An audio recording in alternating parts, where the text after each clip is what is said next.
We're live. Yeah, so we're gonna be covering the how to build a reward program using GHL. And yeah, so you can use this for your clients.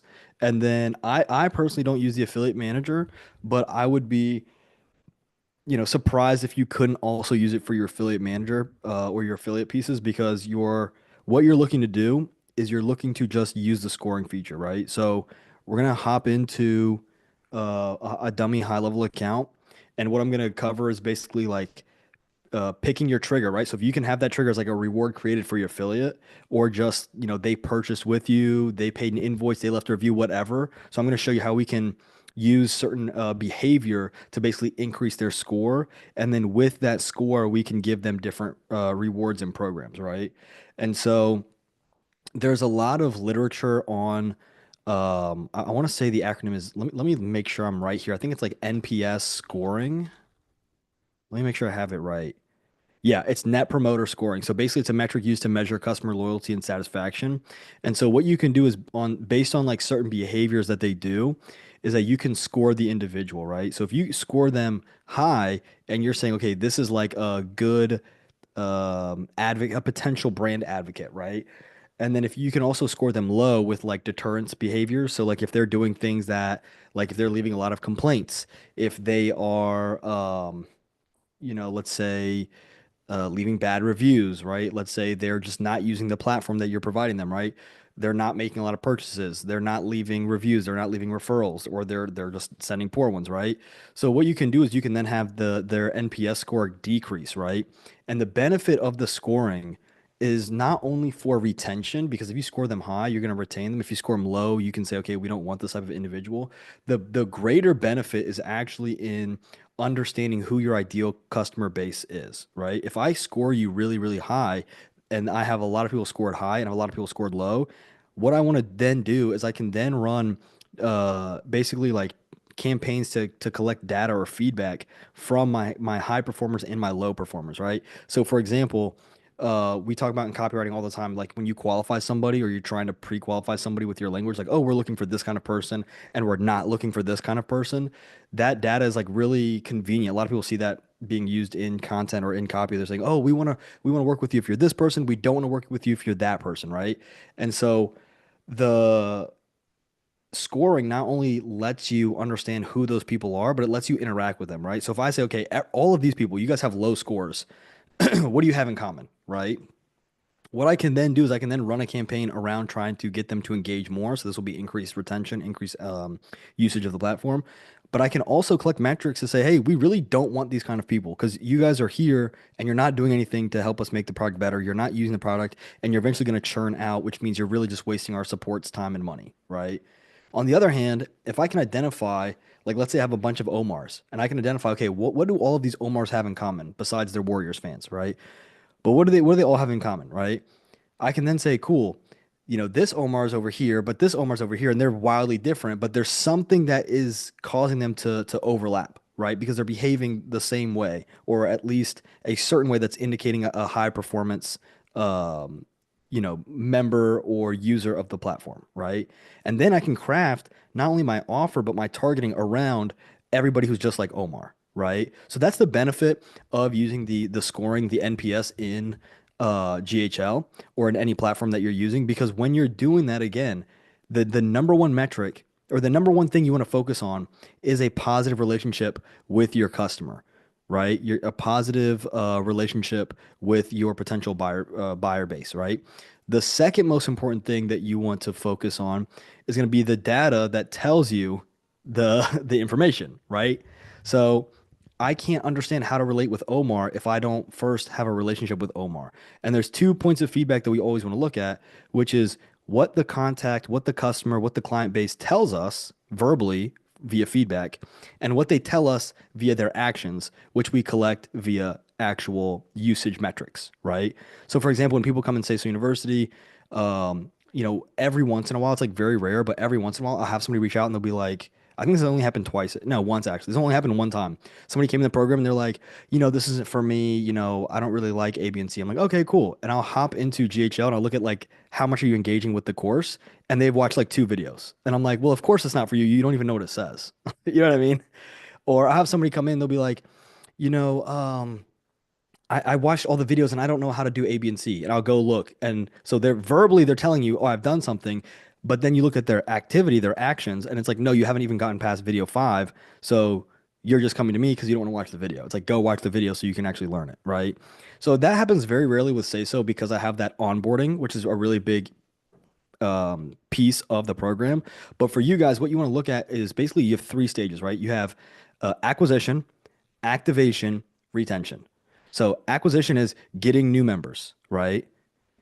But activation is a really strong onboarding process. If you have a good onboarding process, what's going to happen is people are going to have a good experience. It's going to put a good taste in their mouth via your product, and they're going to stay longer, right?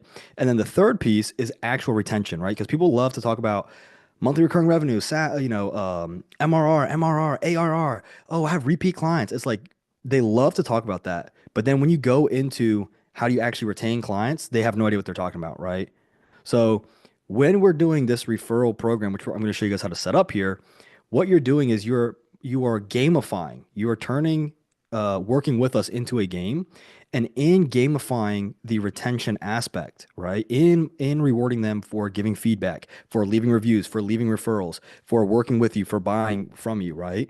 What you're doing is you're also increasing word of mouth because when they become sticky, you're really locking them in into that monthly recurring revenue, but also you're having such a good experience that they're going to tell other people about it, right?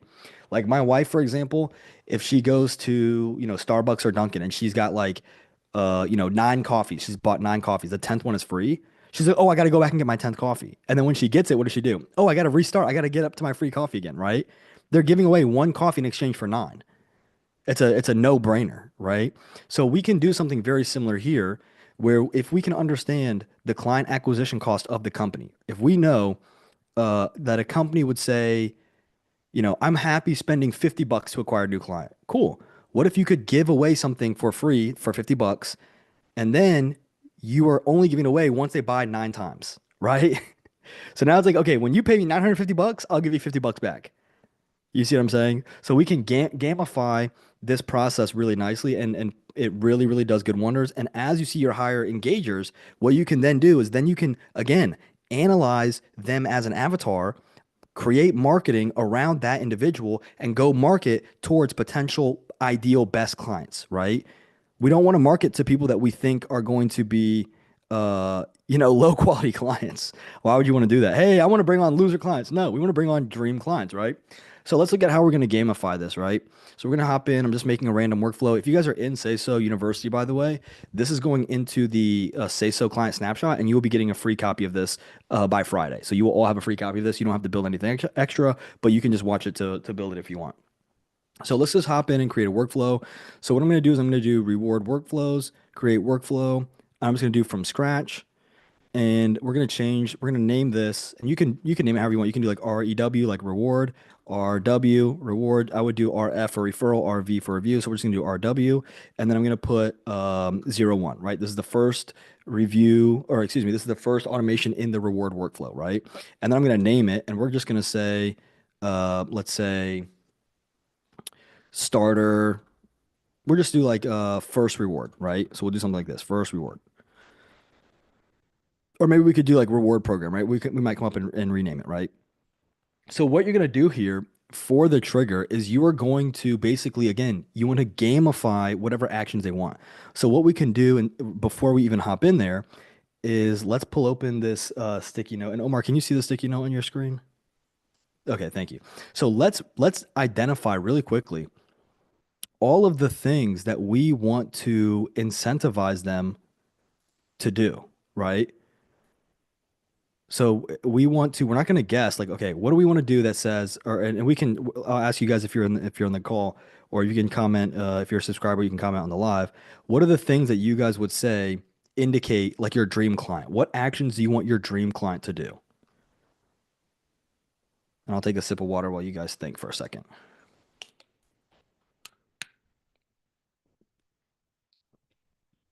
Something that we want them to do. Yeah. What does your best client do? Like what tells you this client is the best client ever? Use the Um, service. Yeah. Like So we can say uses the purchase. mobile app. Yeah, purchase. We could say um, maybe what else do Logs you? in. So you could do logs in. I'm thinking more of like for your service-based businesses, right? So like think like plumber, electrician, lawyer, dentist. Well, yeah, like I say, log in because I have a free client. I know that's probably part of the reason, but he loves it. He just doesn't ever use the mobile app to do the missed call text back. He has leads all over the place. He doesn't reply to them and he doesn't log into my system. I'm like, bro, what are you doing? Got to use it. Yeah. So you could say just using the platform. What else could we do? Give feedback. Yeah, feedback submission. Maybe review. Share leaves a review. Maybe sends a referral. What else do we want to do?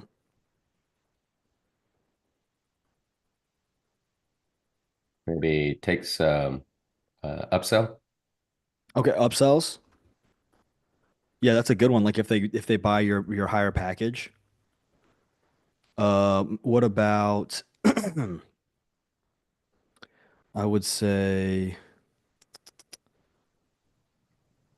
What about like renews contract or like takes a 3 month if you have that? okay, maybe like a bigger purchase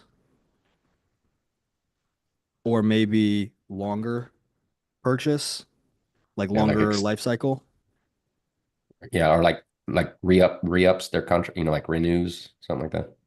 renews contract. So a lot of these, what we're trying to do, right, is what we're incentivizing is you can see right here, we're incentivizing. First off, we have purchase, just giving, like basically buying. You then have using the platform in general, and then you're gonna have reviews and referrals, right?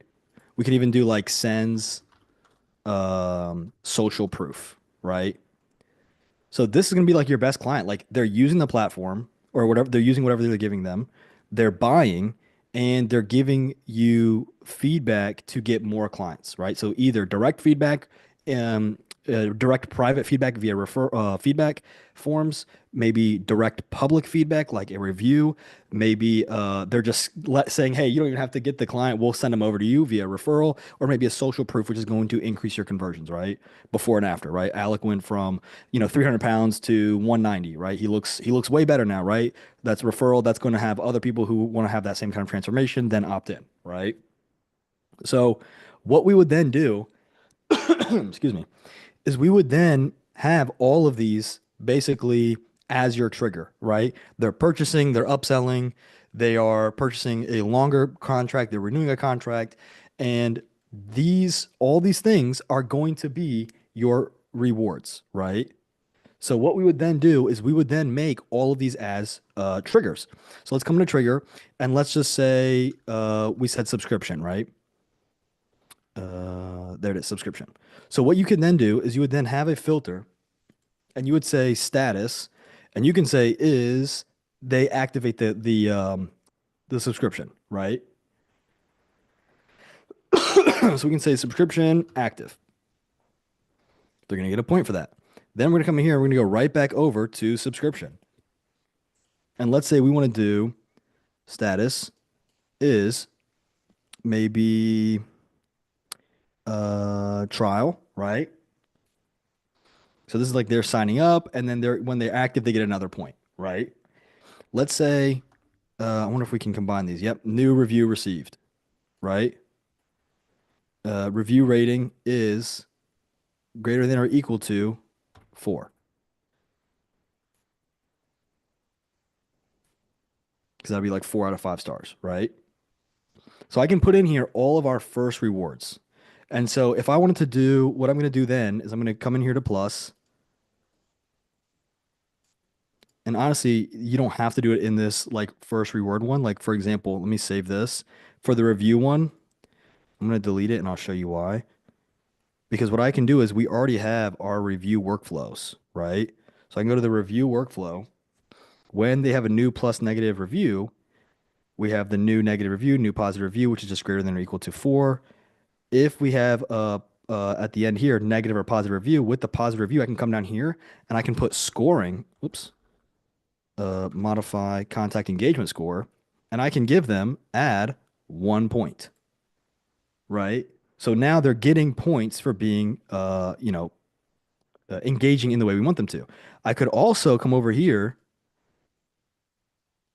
and I could put, when they leave a negative review, I can give them -1 point, right? Because now I'm and again, this is not to say, hey, I don't want to give them anything, but we want to gauge, okay, when we're gathering feedback, we want to gather feedback from the best of the best clients, right? Go read the Pareto 80/20 principle. I'll show you the cover of the book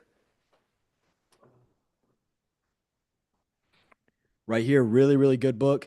This book right here, like if you are in business at all, you've got to read this book. This is a non-negotiable. It's a little thick, but it's not very tall. I love books that are shaped like this. Like I know that sounds kind of weird, but like these little 4x6s, 4x8s, I love when they're shaped like this because you can just like put them in your back pocket.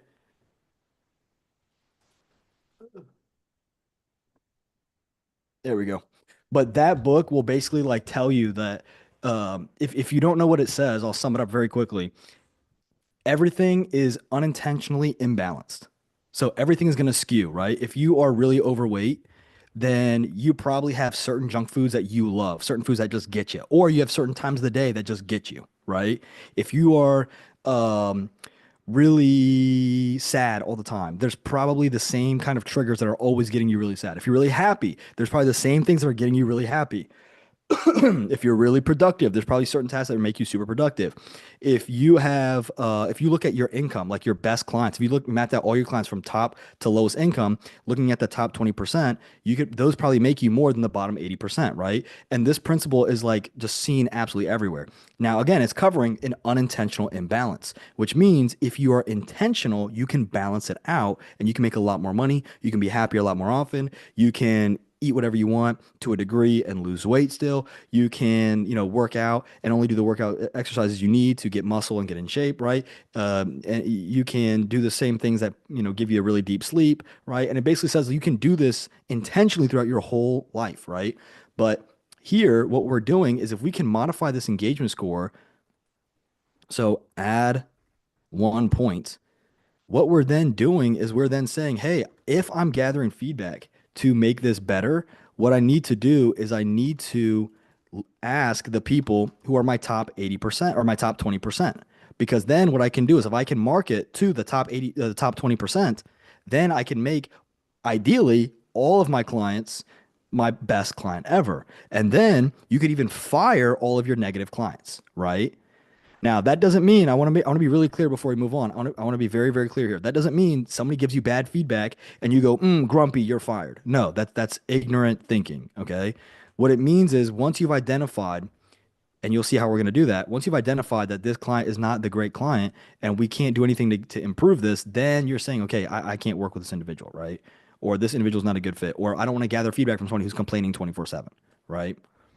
Now, again, starting out with your 5 guinea pig clients, you need to gather feedback. From your best clients, you need to figure out how can we make this better. You need to keep them happy, right? I remember growing up where you guys ever see those like Verizon or phone commercials? And what do the phone companies always do? What does their advertisement always say? Oh, if you switch to us, we'll give you 3 lines for free.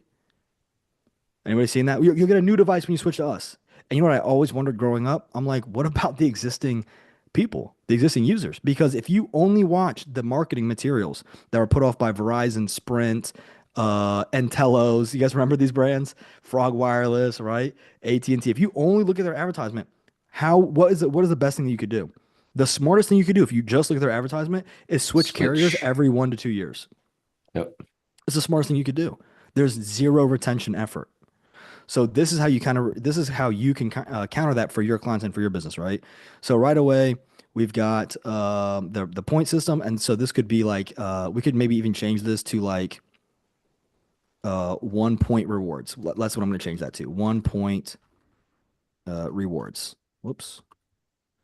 So then any of this activity is going to lead to 1 point rewards, right? So we already have the review over there. Let's say you have a referral form that they submit, right? So we could do a form submitted, and I don't think I have one in here. I don't, but because it's a sandbox one. But let's say you had a form submitted, and the form submitted would be a referral form, right? So these might be all 1 point activities, right? So now every time they pay, and even it can even just be subscription is we know we could even do instead of just the subscription side is you could even do payment, like every time a payment is received, right? So payment status is success. So now when they sign up for a trial, the trial becomes active, and every time they're paying, they're going to get a point. So we're going to modify contact engagement score 1 point, right? So that means, let's say somebody has a subscription trial, that's a point. They activate it 30 days later, that's 2 points. And when they activate it, they make a payment. So now there's 3 points in 30 days. And then every month after that is a point. So then 7 months later, 5 months later, however many points you want to do, which we'll do next, will then get them a reward, right? So let's say before we even do that, let's go to another workflow, and I'm just going to duplicate this. And let's make this reward automation number 2, and we're going to make this, let's say, 3 point rewards. Okay. So now in 3 point rewards, we're going to pop this open. Now, what we can do is like Whiskey was saying, we can then say, hey, when they purchase, but we want them to only get 3 points when they purchase from a certain product, right? So let me say global product. There it is. I clicked the wrong one. I don't know if I have one in here, but we'll find out. So let's say you had a global product and it was like your year plan or your top tier, right? Then what you could do is you could choose the global product here, and you would just want to go back to the other automation to make sure you choose your lower product, right? So if you have a 97 a month plan, that's going to be all of these ones, right? Your 1 point rewards for your 97 dollar plan. You just go to again, global product is, and you would pick the product, right? Your cheaper plan. Then you would have your mid ticket or your higher ticket, and that'd be put in here. Again, payment received, global product is, and then you would put it in your higher ticket, right? And so you can give them 3, 5, 10 points for all the behavior. Okay. And then if we wanted to, we could even notate it. So you would just put, I always put notate, you just put add to notes, and then you just put contact purchased X product, right? So you can say contact full name, received, where are we at? 3 points for, and then you could put in here whatever they were doing, right? So it would be whatever one of these triggers, right? So we could do payment, subscription, or payment received, right?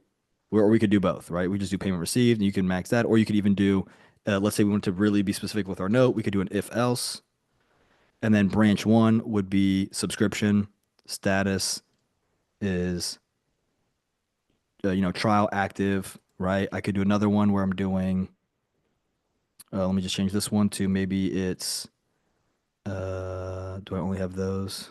Yeah, so I don't have the payment one in there because I don't have a product, but you could do as the trigger, it would be up here because those are your workflow triggers.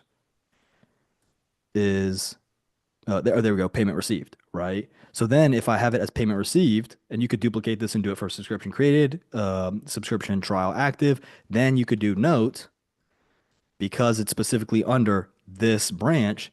And I would then say contact full name, purchased, go back, payment, and then I can pick which one, payment received. And you could put right here, created on, total amount. You could put all this information right there. And then I could duplicate that and say, oh, for this one, this trigger is going to be if they actually signed up for a new subscription, or if they signed up for a trial, or if the trial became active, whatever action you want, right? And then what we could do is on the flip side, you could then duplicate these, and we'll just do one really quickly. You could then duplicate this, and this would be RO, let's say RO, yeah, we can just do 3. RO3, and this could be losing or lose 1 point, right? And the losing points could be if they cancel, if they do whatever, right? And so again, all you would do is whatever your trigger is, or it could be instead of subscription active, it could be subscription is canceled. It could be subscription is expired. It could be subscription is failed. If you have someone who keeps failing, right? That's not your ideal client. If you have subscription is overdue. If you have invoices overdue, we're talking about like local service businesses. Your invoice is overdue. Your invoice is incomplete, right? Again, you would just come in here, invoice, and then we could do, let me see, because I don't have an actual invoice in here. Let me try it this way. There we go. Status. We could do, let's say, void, unpaid, right? We could do invoice status is sent, and then you could do a wait. So let me do that one really quickly. So let's say I do invoice status is sent, right? So we have invoice sent, and I'll delete these to show you what I'm doing. Let's say I send them an invoice. Ideally, we want them to pay it pretty quick, right? Let's say I do a wait for 30 days.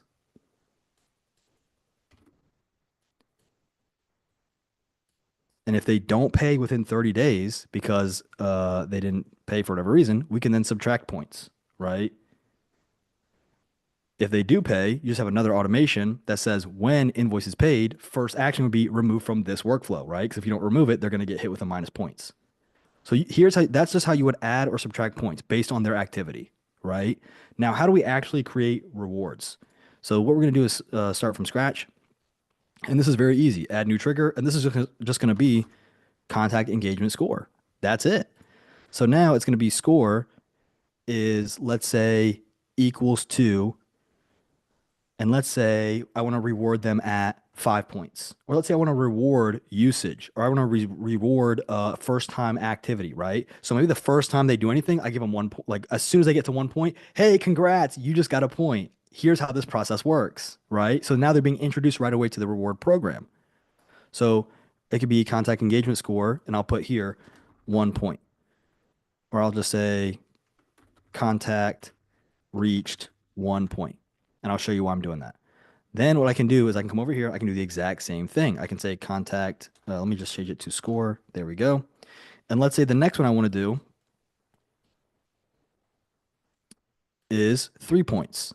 Okay. So we're going to say contact reached 3 points. That way I can do all this in one automation. And we're going to say score. Let's say contact reaches 5 points. And you guys get the idea. You can go on and on and on, right? And I'm actually going to do a big one too. Let me just do, I'll show you what I mean. Let me do this because you can get the full, I want you to make sure you guys get the full value out of this. So now let's do contact equals 10 points.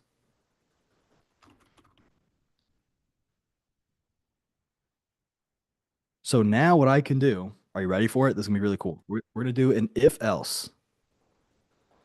So this will be our condition, if else.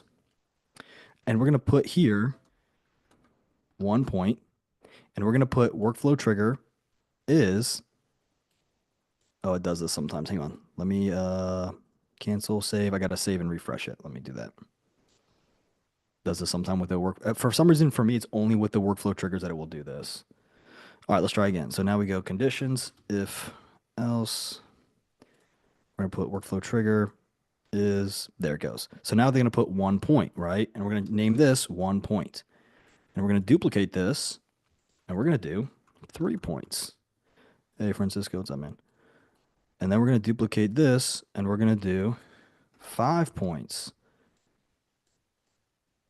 You guys are going to like this. We're going to duplicate this, and we're going to do 10 points. And we're just changing the workflow trigger to these points, right? Now we're going to save action. Now check it out. Boom. 1, 3, 5, 10, right? Now watch this. For 1 point, what you can do is you're going to do an email and an SMS, right? And you're going to say, you know, congrats, contact first name. Probably put the exclamation point after so it doesn't look awkward. You just received your first, you know, punch, reward, point, whatever, right?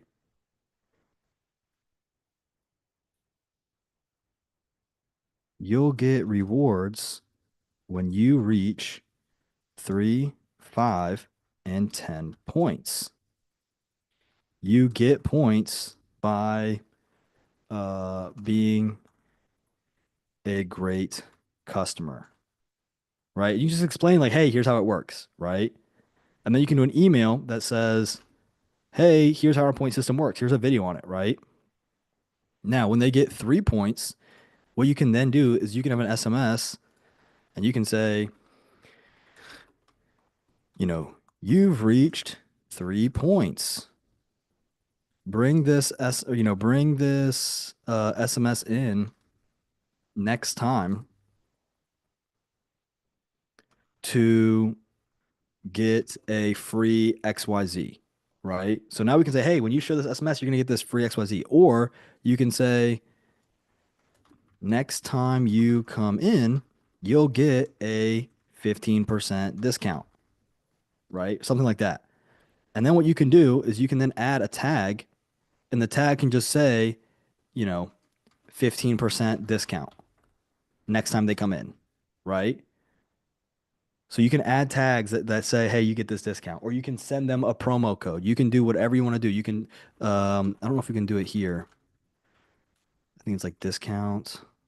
Yeah, I don't think you can do it here, but this is where you can basically say, hey, if you bring this in next time you come in, or next time you want to, just let us know and we'll apply discount. And then they'll say, hey, can I get a discount? You can check your contact tags. Oh yeah, you can get a discount, right? So you can say, hey, here's your discount at 15%, right? And you can add a tag, and then you can remove the tag when they come in and purchase, right? 5 points, you can do the exact same thing. So 5 points could be, hey, you've reached 5 points. And if let's say we want to increase the referrals that we're getting, so you can say, hey, next time you come, if you bring a friend in, let's say that, like, if you want to bring a friend in, you'll both get 50% off. So now you're saying, hey, come on, like, you're obviously coming back. Like, we want you to bring more people just like you. If you come in, you'll both get 50% off, right? And then you can add a tag that says, 50% friend discount, and just have a tag on there, right? When they use it, you remove it. Now, here's what gets cool. Let's say 10 points is like the max that you want to give. Make it 10, make it 100, make it 200. I don't care what it is, right? Let's just say 10 is the max. So again, you're going to have an SMS, and you're going to say, you've reached 10 points. You're one of our best customers. Here's a freebie. Here's a free XYZ on us. Right? Now they're like, whoa, I'm again, retention. What is cheaper to do? To go out and pay to get a new client, or to give somebody a free thing, right? I had a guy come to me, this was like 2 years ago, and I had this consulting call, and he was like, oh, they want to leverage, he had this big YouTube following, and he goes, well, they want to leverage, this random company wants to leverage my YouTube following, and in exchange, they're going to give me free ABC. He's like, dude, those things are worth 25,000 a pop. And I'm like, that's really cool, but those things are not worth 25,000 a pop. Because if the question would be, hey, would that company just give you 25,000 instead? The answer is no. Why? Because it doesn't cost them 25,000, right? It costs them like 8,000, and the rest is a markup. So really, they're telling you, oh, we're going to buy this for 50,000 from you because we're going to give you $50,000 worth of goods, but they're really only paying 16,000 to do that. And I'm like, now, if you really want that equipment, that's fine, take it. But do you need that equipment? He's like, I don't need that equipment. He's like, I'd even rather take the 16,000. And I'm like, cool. So now that you know what your fee is, like, don't fall for that, right? Now, on the flip side, he had me whispering in his ear, right? If you're talking to a client, you're like, hey, free lawn care, what does the free lawn care cost? Like $3 in fuel and like 15 minutes of time, right? 20 minutes of time. That is a better deal for the lawn care guy than it is for the homeowner. Because the homeowner's thinking, wow, I got free $50 cut. They say $50, and you only spent 15 to keep them spending 50 every week. Nail techs. Oh, we're gonna give you free nail, right? What are the markups on nails? It's pretty nice. Free haircut with a barber. That's pretty nice. And again, you can do this at 10 points, 20 points, 100 points. You don't have to keep it low. I'm just using the example, right? So you can even have like one that's like, 1, 3, 5, 10, 5,000, right? Make it whatever you want. Make it reasonable, make it a challenge, and gamify it, right? Now, once you hit your top tier, once you hit, let's say 10 points is the top tier you want to do, right? What you can then do is you can then add a note and say, hey, this contact reached 10 points. Woohoo. This is a dream client, right? So you can notate it at the time that it happened, and then you can add a tag. And the tag can be dream client. So what happens now when a dream client complains? You think you should pay attention to what they're saying? Yeah, I would. They get put into your dream client. You can send them promotions. You can send them feedback forms. You can incentivize more and more feedback. You can ask them about layout design. You can ask them anything. What's going to happen is the contact that you're asking, you have a whole list of people like this. They're going to have more buy-in to the company because they're seeing that the company takes care of them, right? Happens all the time. People love to have their opinion respected and appreciated. Now, once you add that tag as dream client, you would then come in here and you would modify the contact engagement score. And what you would do is you would do -9 points. So you bring them back down to 1 point total, or maybe -8 points. Bring them back down to 2 points total. So that way they're not at this 1 point trigger getting the welcome message again. And now they're working their way back up, right? Or you could add a tag that says if dream client tag is present, don't send them this SMS. So I could do, I'll show you what I mean. So let's say I do -10, they're going back to 1, but I don't want them to get this welcome message because that's 1 point is the contact trigger, right? So then I could do if else, and I could basically say contact, I think it's down here. Let me see. No, it's going to be up here. Contact details, tag, there it is. So let's say the contact tag, I'm just going to put is empty.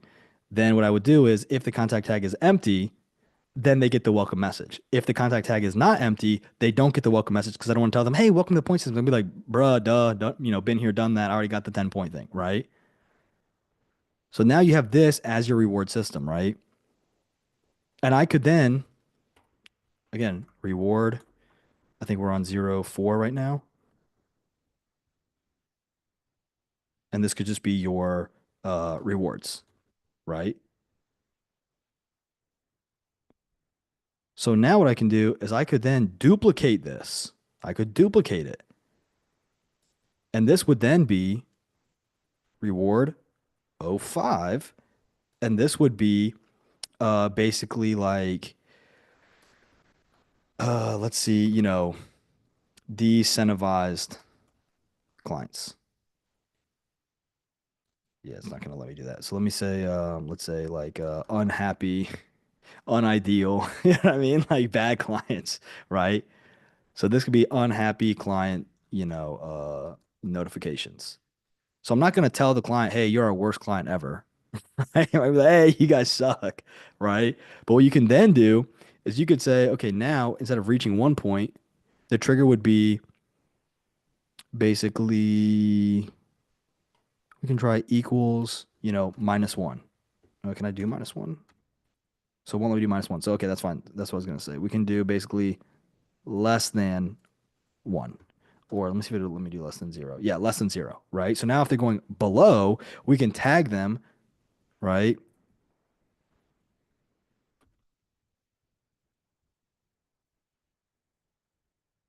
Contact tagged reached below 0.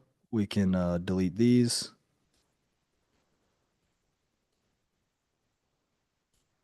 We can delete this. I probably could have just made a new automation, but live and learn.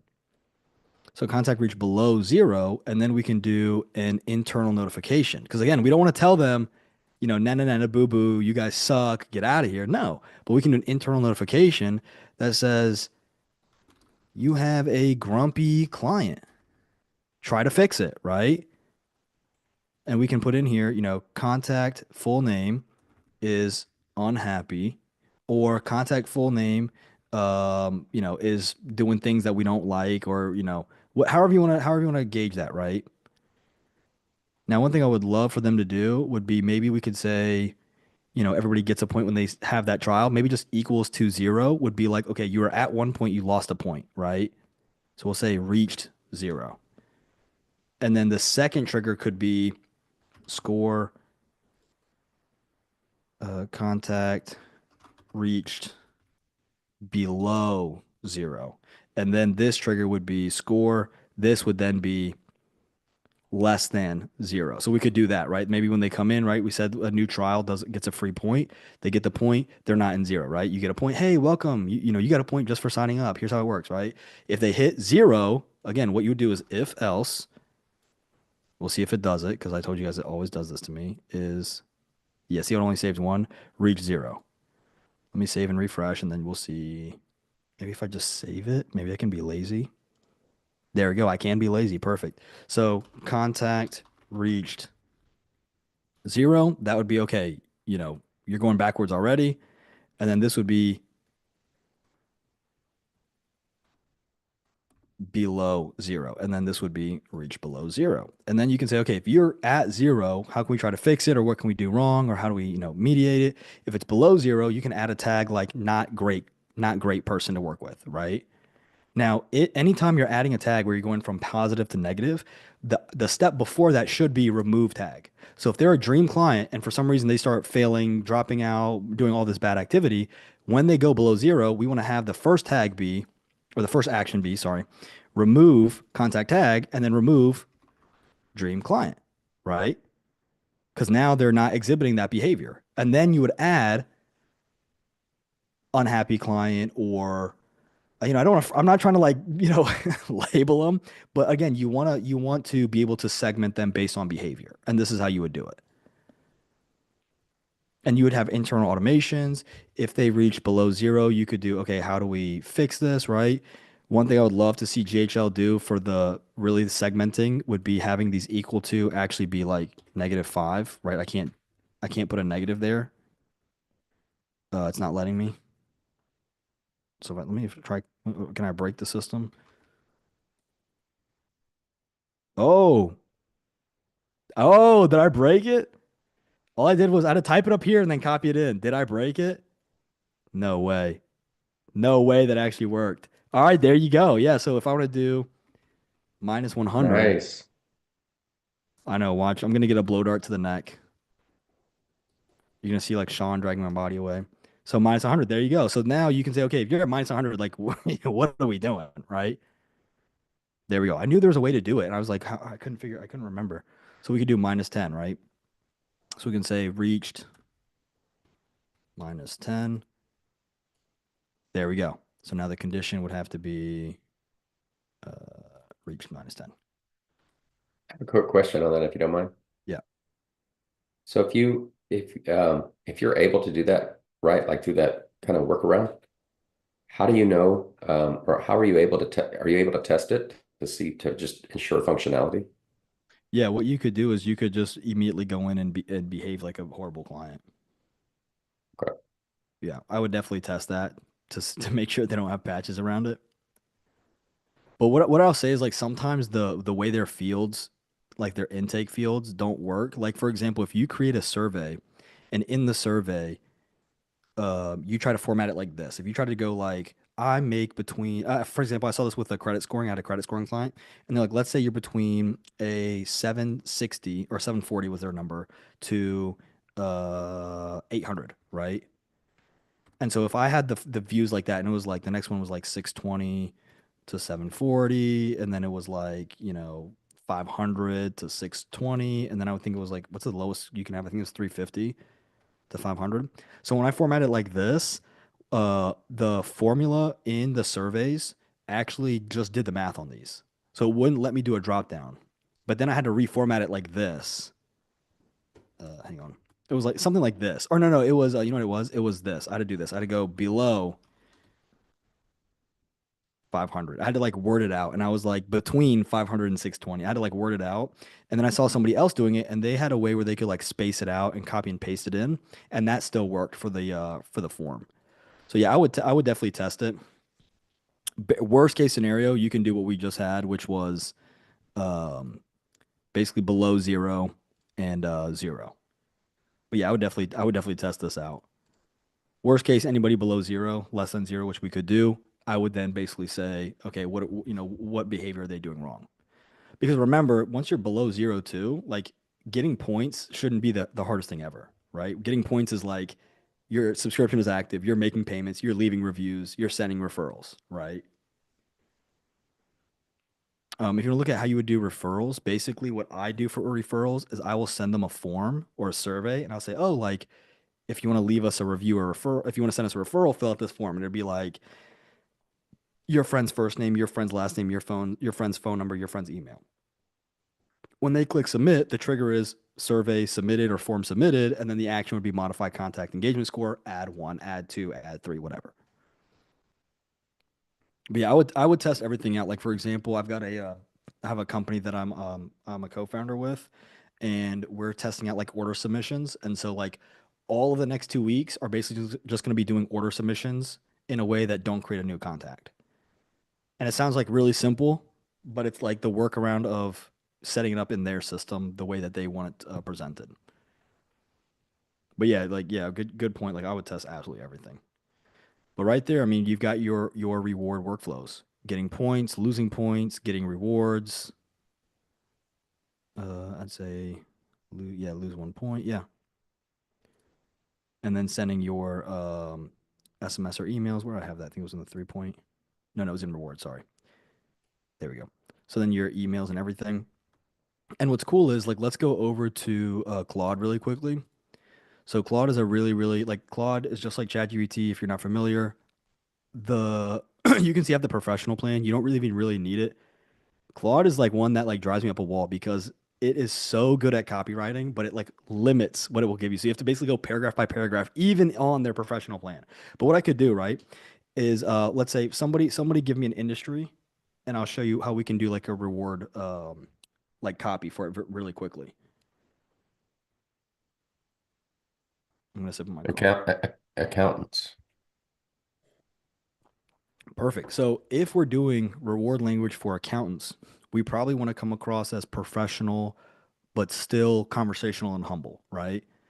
So what I can say is, help me create, um, let's say we had 1 point, 3 point, 5 point, 10 points. So let me help me create 4 messages to tell our accounting clients that they received points, and when they reach 10 total points, they will get a reward, right? Something like that, right?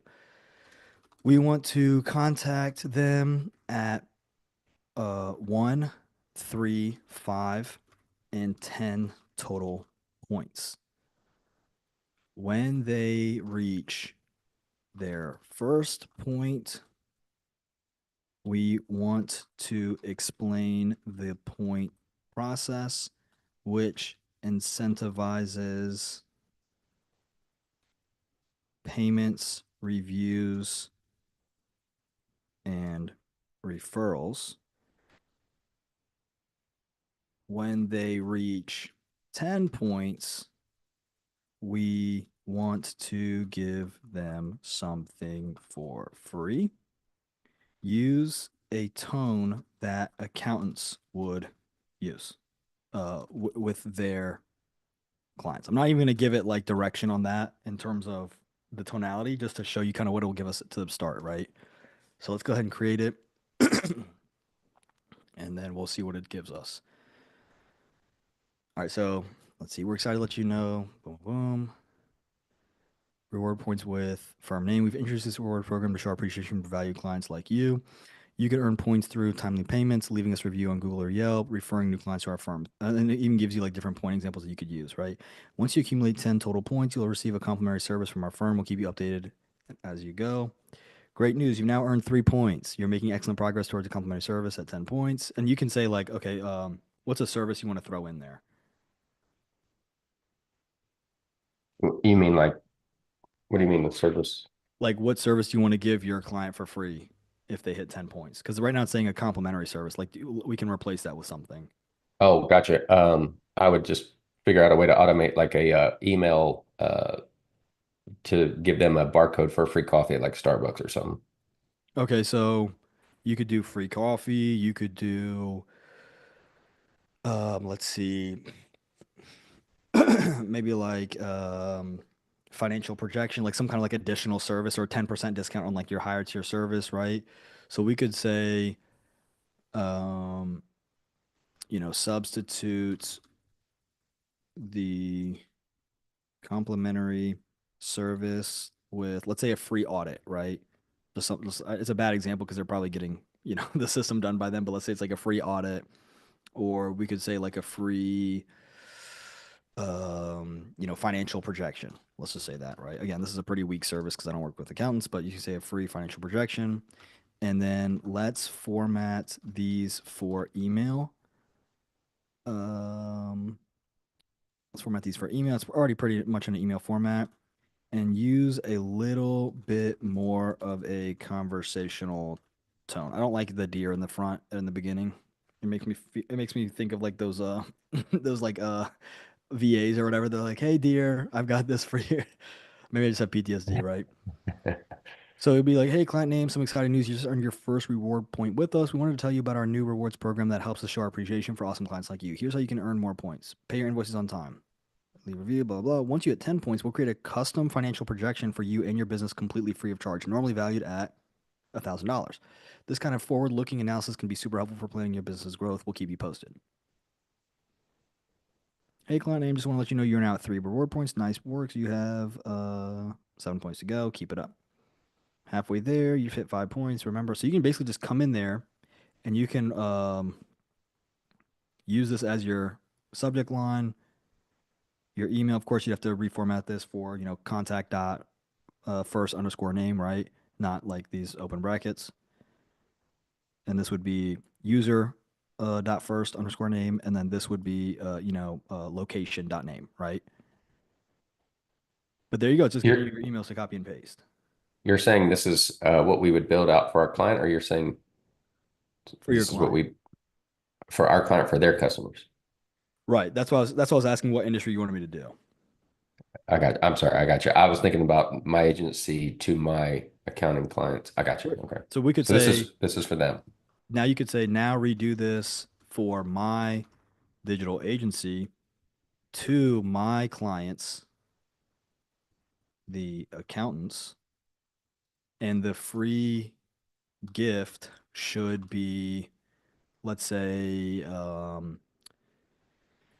maybe a branding guide. Maybe like, what do you want to give your guys for free? You could just use a coffee example, like coffee for the whole office or something. You know what I mean? Okay, Like yeah, we can do like, coffee and donuts for the office.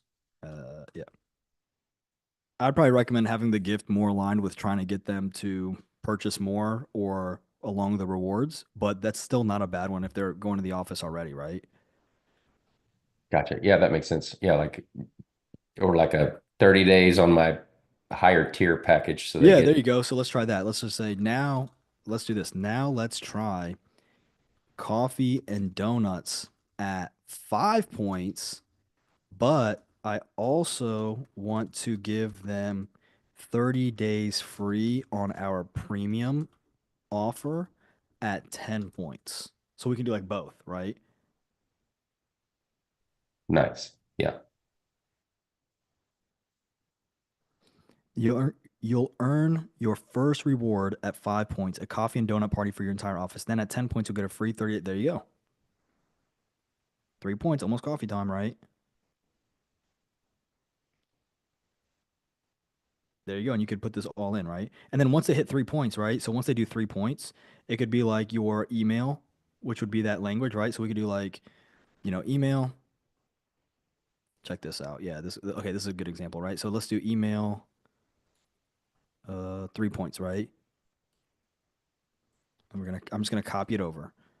Subject, almost coffee time. Let's copy this over. And you would say get our spacing right.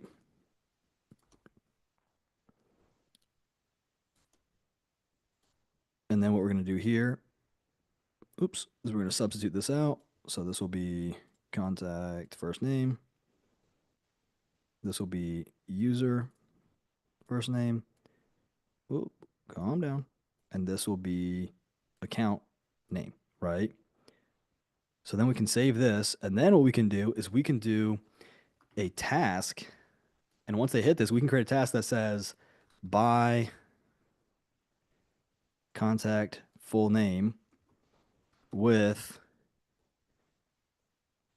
company name, donuts, and coffee, right? And then we can copy this over and we can say by contact with company name, donuts, and coffee because they've just hit 3 points, right? assigned to, you can then assign it to your customer success manager, your retention manager, I work with some companies where they have a department that's just all about getting gifts for the customers. Like those are like obviously your bigger companies. So well, we can have that. Let's say Alec Roy is the unfortunate person who has to buy people gifts, and then I can say, hey, buy it within 5 days, right? And then I can do an internal notification that says the same thing, right? So I could say just so they get notified of the task. Couldn't just to throw this out there. So I have seen like outside of GHL, I used to work in like, Adobe Marketo. Well, it's Adobe now, but Marketo. Uh, there was like a system that you could say you could sign up for, and I forget what the name of the company is or the website. So Hmm. you could select an account, you create your account, you can say, coffee, just using Starbucks, but coffee at Starbucks. Hmm. And then it would automate. Um, you can put in like the clients or I guess the number of coupons or something like that. Hmm. Um, and then I wonder if there's a way that you could pull that in and automate that as an email that goes out so that even whenever they hit their coffee and donut party, it just automatically emails them that free barcode, and all they have to do is just there, it's like an email like, congratulations, here's your coffee party, click here, and it'll be paid for and sent to Yeah, you. yeah. You could probably do that. Yeah, you can do that with probably like open APIs integrations. You can do that with their I can't search it like that. But you can scroll down to I guess it's gonna be in Discover, like any other integrations that can be added to it. You can look at the a lot of things that we've seen for like customer teams that have like dedicated departments like customer gratification is we'll do it like we'll just put it into a Slack, right? You can put it into a specific Slack channel that goes to that team. You can worst case scenario, you can have Zapier where when this trigger happens and this action happens, then you come over here and you place an order. I've seen one guy, what he does for was it I want to say it was lawn care. It was no, you know what it was? It was pest removal or pest like bugs. What do you call that? Like is it pest removal? Yeah, I think it's so. Yeah, yeah. So I saw one for pest removal, and what they did was anytime that person purchased, they had this automation that went to this platform that would email their neighbors, or it would send a postcard to their neighbors, and the postcard would say, "Hey, your neighbors just got treated." Like it'd be like, "Hey, one of your neighbors just got treated for like pests. We want to make sure that those pests didn't go to you as well. Book here, like call here to get to get a scheduled appointment." And so when he got a client, Nice. immediately the client's neighbors within it was like I think they did like I kid you not, it was like 100-foot radius of the home. Like it was a very close radius. It'd be like so it'd just be the immediate neighbors. But the basically Oh, the platform did that. It wasn't them. The platform did that. So they just said, "Hey, purchased. Here's our contact's address," and they go, "Great." It would find the neighbors, and then the software would do all that. All he had to do was say, "Confirm purchase," trigger, confirm purchase, contact's address sent over. Boom, it would take it from there, and then it would bill him. oh, and then it would even fulfill the postcard. It would send them out to him and it would bill his agency and they would gladly pay that every day. Yep. So like, oh, Nice. your neighbor has, cockroaches and be like, oh, like you know what I mean? Your neighbor's Yeah, got like, yeah. I don't know, raccoons coming out. Like, oh, let's set up, groundhogs. That's a big one for foundational issues. Let's set up, catch and release traps to humanely remove them, right? Nice. But yeah, this is where like you can have so much fun with it. And this is where you knowing accountants better than I do, because I don't work with them, that's where you can say, what do these guys really want? Right. And one of the things too, I really recommend for B2B, this is like one of the best piece of advice I've ever heard for B2B, is having these different rewards at one. You can say like change 1 point to month one and pretend there's no negative scoring. Change it from month one, month two, month three. Change it for restaurants. Visit one, visit two, visit three. And now imagine as a customer, month one comes in and what do they tell you? This is your first month. We are like at the team, we're so excited to visit you. And then there's a trigger that automatically sends them a signed postcard. You just have pre-signed postcards or pre-signed pictures of the office. It says creates task, mail picture of company team signed. And then they send that picture and everybody just signs. They take one company picture a year and you just sign where you are. right? So like I sign over Alec, you sign over you, Francisco signs over him, Omar signs over him, Grant signs over him, and it just goes out. So now it's like, oh, that's a cool picture, right? And then month two is like, hey, 2 months in, we're having such a good time working with you, and then let's say you're working with accounts, you send them like a little 99-cent calculator. Or like as a joke, you can send them like, hey, like, you ever think about being an accountant in the old days? And you send them like a literal abacus, like a kid's abacus. Like it's such a silly joke, but there's a lot of studies they've done on this. If you read The Ultimate Sales Machine, they talk about lumpy mail. And what they say is when you do lumpy mail, which is just an item in the mail, what they say Hmm. is number one, people love opening lumpy mail. And what's interesting is the second piece is this, ready? Your first piece of lumpy mail should always be cheap. Always be cheap. They said they did studies where they sent like these expensive gifts and people were really awkwarded out by it because they were like, it's too much. Like, I don't, you know what I mean? They felt bad about it. Right. And then the fifth piece, like 5 months in, 6 months in, what they would then do is you would have an automation that says, hey, this person's been with us for 5 months. For month six, we want to send them a really personalized gift. And you would send it again to your customer success team, and they would have somebody who would scour social media. And we find out that, let's say Omar is a big Messi fan. Omar, you like Messi or Ronaldo better? He's gonna like anger some people here. Excuse me? You like Messi or Ronaldo better? Uh, Messi. Okay, Messi. So we find out Omar's a huge Messi fan, right? So now gift one, signed postcard. Gift two, standard thing you can buy off of Alibaba, off of Amazon. You can bulk order like 500 abacuses for, I don't know, $800, right? And then you mail them out, right? That's Right. nothing compared to what they're paying you, by client. But then month six comes in and we want to keep Omar for a long time. And we can say, hey, go find something that Omar would love. So now it's not going to be as awkward. Omar, you've been with us for 6 months. You've been with us for a year. We got you a signed Messi jersey. He'd be like, whoa, that's really cool. Hey, you know what? We scoured the internet and or we've been notating our conversations with you and we know that your daughter's birthday is September 9th. So on September 9th, or actually on September 1st or 15 days beforehand, we're going to mail her a present and say, "Hey, happy blah blah blah birthday." Like these are the things, like go look at your top performers. Go look at your top agencies. These are the things that they are doing. These are the things they're doing with their nice B2B clients, right? If you one of my favorite things, again, I can't recommend enough Ultimate Sales Machine. I'll find the cover so you can look at it. What this book covers, it's a great book. You've got Chet Holmes as the main author. He actually wrote this book like 20 years ago, I think. And so at age 55, 57, he passes away. And his daughter is running the business with him. She now steps into his role at like 26, I think, 27. So she's very young. I think younger than that. But she now steps into the role.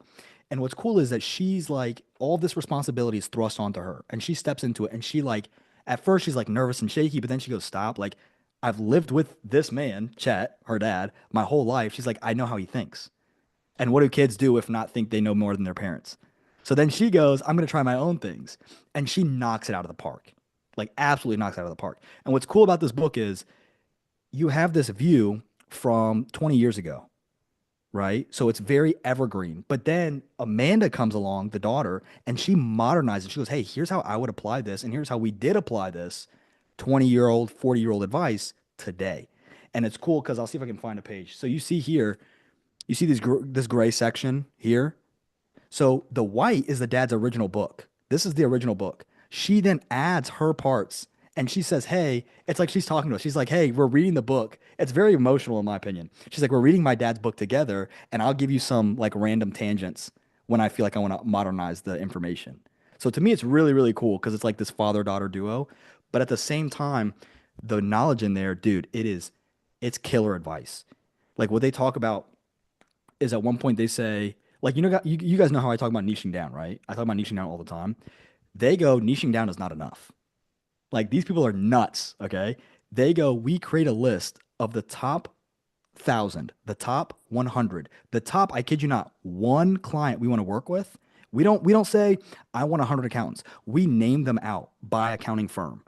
And then what we do is we attack those relationships until we close them. And they say every time they convert between at 8 and 12 follow-ups, and they're following up every 2 weeks until they convert. They say, you don't get it in 12, we don't care. we're gonna go like unless you block every number and lock your doors, we will follow up with you until we get a sales meeting. And if they get rejected, you know what they do? They wait a month and they get right back at it. Nice. And they just pursue those relationships relentlessly until they get the close. And they talk about, again, listing out 100 people. And so what they talk about, what's cool is when you do that, it's not like, oh, who am I going to get? You know who you're going to get. You have your salespeople going after that. But what was really interesting is they had this story because they just talk about your top 100, right? What I do is I say map out what your price is and what seven figures is, right? So for like Grant on the call, Grant and I know that when we hit 273 clients, he's going to be doing a million a year, right? We know that number.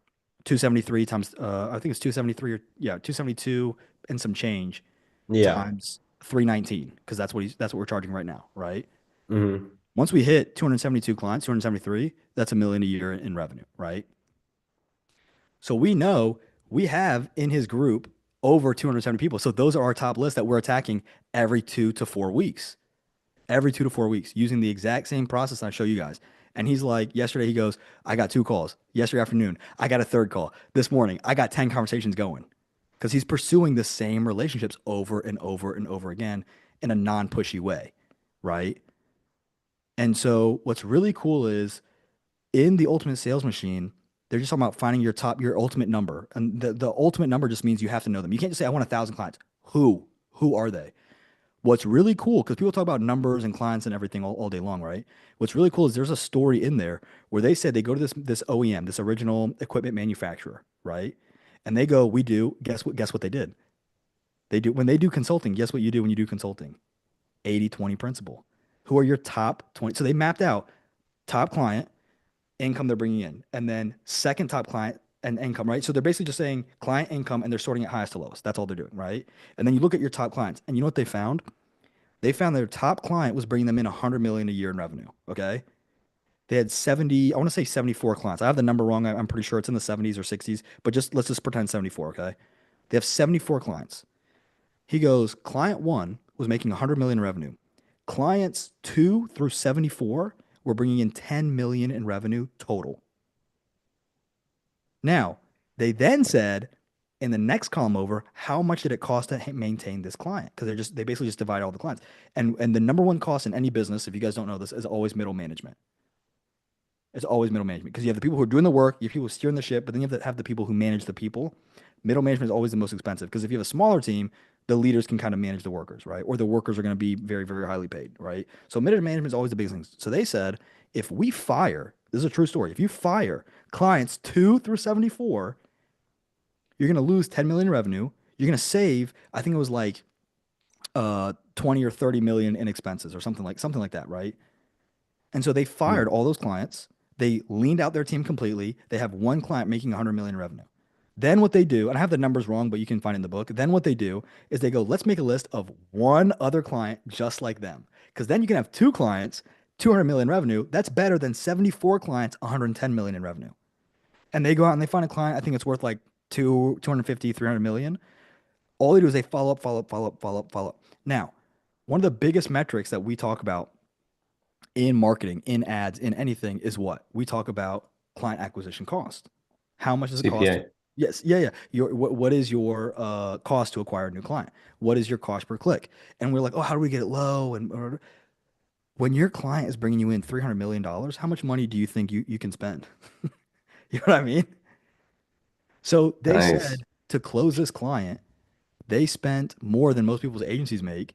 They spent $50,000 in efforts to close the client.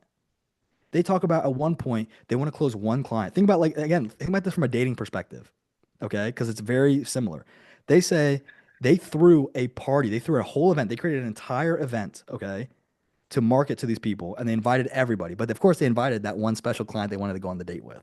But they invite everybody else, so it looks like a real event, right? Because that's a lot less pressure than going on a date. They then throw an after party after the event. And that's how they like kicked off their relationship with this person. And then they would pursue them. So now they have a great event. They had a lot of fun at the after party. They rented out they went to a club. They rented it out. It was like a Tuesday night because that's when you do like events, right? Tuesdays and Thursdays. So the club was more than happy to shell out the whole place for 20 grand because they weren't going to make that anyway. And then they have this full party, whatever. They follow up with them every 2 to 4 weeks. They send their lumpy mail. They do their follow ups. They get in front of them. They said that the client like follow up like 7 or 8 is basically like, dude, you guys are really annoying. Leave me alone. Like, please leave me alone. And they go, okay. And they come back 2 weeks later. He said, I think interaction 9 or 10, the guy goes, okay, let me just hear what you have to say so you'll leave me alone. Great. Come in, they do their pitch, which they cover how to do the pitch. Come in, do the pitch. The guy goes, I love it. I want in.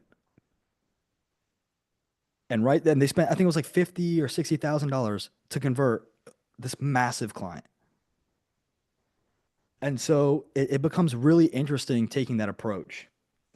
So when you have those point systems, you can have those point systems for your low ticket recurring offers, for your more DIY community, but you can have those reward systems as well for your higher ticket individuals that just says, hey, when we onboard them, let's send them a welcome package. When they come in at month 2, let's send them a welcome package. When they come in and they've done 10 months successful, let's send them a personalized gift.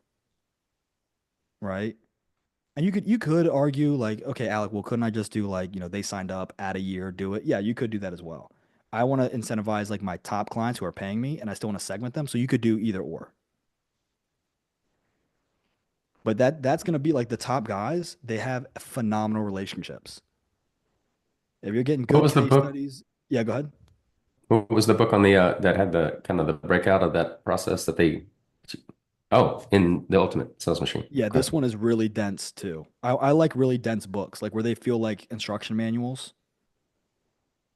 If you read Ultimate Sales Machine and Pareto Principle, you're off to a really strong start for growth or Who's the sales. author of the Pareto?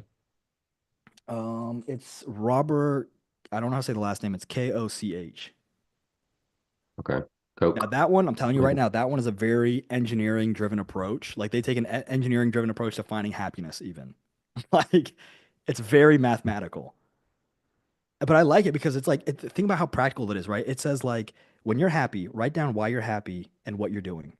And after about like a month of feeling happiness, it says you find your happy islands. It's like, what happened that? And then it's just replicate that environment more often. You'll be happier more often.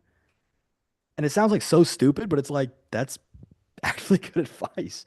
And then they say, if you're sad or angry, what is making you sad? What is making you angry? Get away from those things. And it's like, oh, it's like, and think about it. It's like, Makes again, sense. this is such like an engineering, like corny approach, but it makes sense. It's like, not to be like a psychologist or a therapist, but like literally think automations. Like, what is the trigger that is causing the action of you being happy or unhappy? Then either magnify it or reduce it. That's it. And it's like, oh, but now how do I know what the trigger is? Well, you have a way of tracking it. I'm angry. And this is why I'm a big advocate for journaling. If you read this one, Compound Effect, this is the first book. If you're like, I want to get into business, this is the first book you need to read because it has nothing to do with business. It has everything to do with show up every single day as often as you can and do the work. And a big part of it is it covers the and this is Darren Hardy, by the way.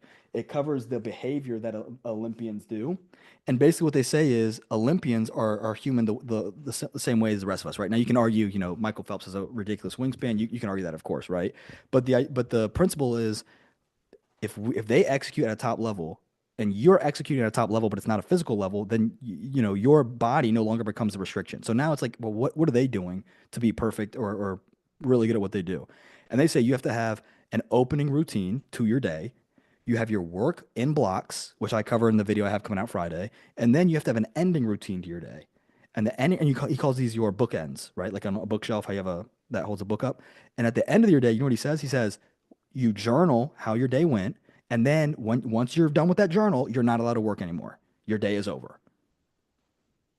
And it's really, really good stuff because when you have that kind of moment of reflection, there's an expression that says experience is nothing without reflection, right? If I experience bumping my head or burning, like I was making bacon, like I do bacon on a pan because my wife showed me how to do it and it tastes way better that way. So I do bacon on the pan, I put it in the oven, and I burn my hand. If I didn't reflect, oh, Alec, you just did something, not smart. What did I do that was not smart? Well, you leaned this way and you didn't realize that was, it's in the oven, but you didn't realize that part was in the oven, not outside of the oven. You burned your hand. If I didn't have that moment of reflection, what would I do the next day? I'd burn my hand again. And then what I do the next day, I'd burn my hand again. And then at some point, my wife would wonder, what am I doing here with this guy who can't understand that, stove is hot, right? So it's reflection is what makes experience, right? There's a reason why like I see this all the time, like people in the gym, and I use these like, I don't want to say these douchebag, gym bro analogies, but I just use them because they're very commonplace, okay? How many times have you heard somebody who's like, I've been doing this for 20 years? And your first thought is, well, you've been doing it wrong for 20 years. Like, congrats. Why? It's because experience without reflection is nothing. Just like knowledge without application is not true knowledge. You know, how many people come to me and they go, well, theoretically, I could scale my agency like this. And I go, Have you done it? No. So your word means nothing. I don't care how much you know, right? You haven't actually done it. That's why you're referencing people who have done the work, right? And that's also advice I give to new people. If you haven't done it, reference people who have done it. But you have to have this air of humility, which is, I have not yet done it, right? Even when you have done it, you have to have this air of humility, which is, I've done it my way. I don't understand everybody else's life, right? And that's how you keep that air of that aura or presentation of humility as you go. But it's a really good book because when you're journaling, it will force you to reflect. And something that somebody told me that was really smart about journaling, when you journal, the reason why it's good to write it is because you write slower than you think. And I was like, oh, that's a good point. When you're writing slower than you think, it's forcing you to reflect. It's interesting you said about the Olympian athletes. I did have a mentor that made a good point. He said, you know, I run an agency. I have my free time now, so I thought I'd go join some of my buddies who do like mountain biking. Mm. And he's like, I've had a bike for a while, ridden it for a few years. I stay in good shape. So I'm like, okay, I joined them. He's like, after about the first like maybe 2 hours, he's like, I was like, okay, are we done? And they're like, done. That's the warm up. We've got Yeah. like 4 hours to go and six more mountains to go ride through. He's like, Right. "S- so just when you think that's what he was telling us. He was saying like, you think you work hard until you actually work hard and then build upon that. And then you realize your hard work, if you want to be at this level, is what we do just in the first, 2 hours of our day or something like Right. that. Yeah, when I joined the military, they always said something I didn't understand it. They were like, you go through basic training, and I went through 06. I was in infantry, and OSIS is basically like one station unit training. You're doing the whole thing right there. So you usually have your basic training, which is like orient you to the military, and then you go to AIT advanced. I can't remember what it stands for. Individual or I can't remember industry. I don't know what the I is, but basically it's like you're training just for the military, and then you're training based on what your job will be. Right now in the infantry, you don't need too many brain cells, right? Exhibit A, but it basically is just an extension of what you're doing already. So they call it OSIT, one station unit training. You don't have to go somewhere else.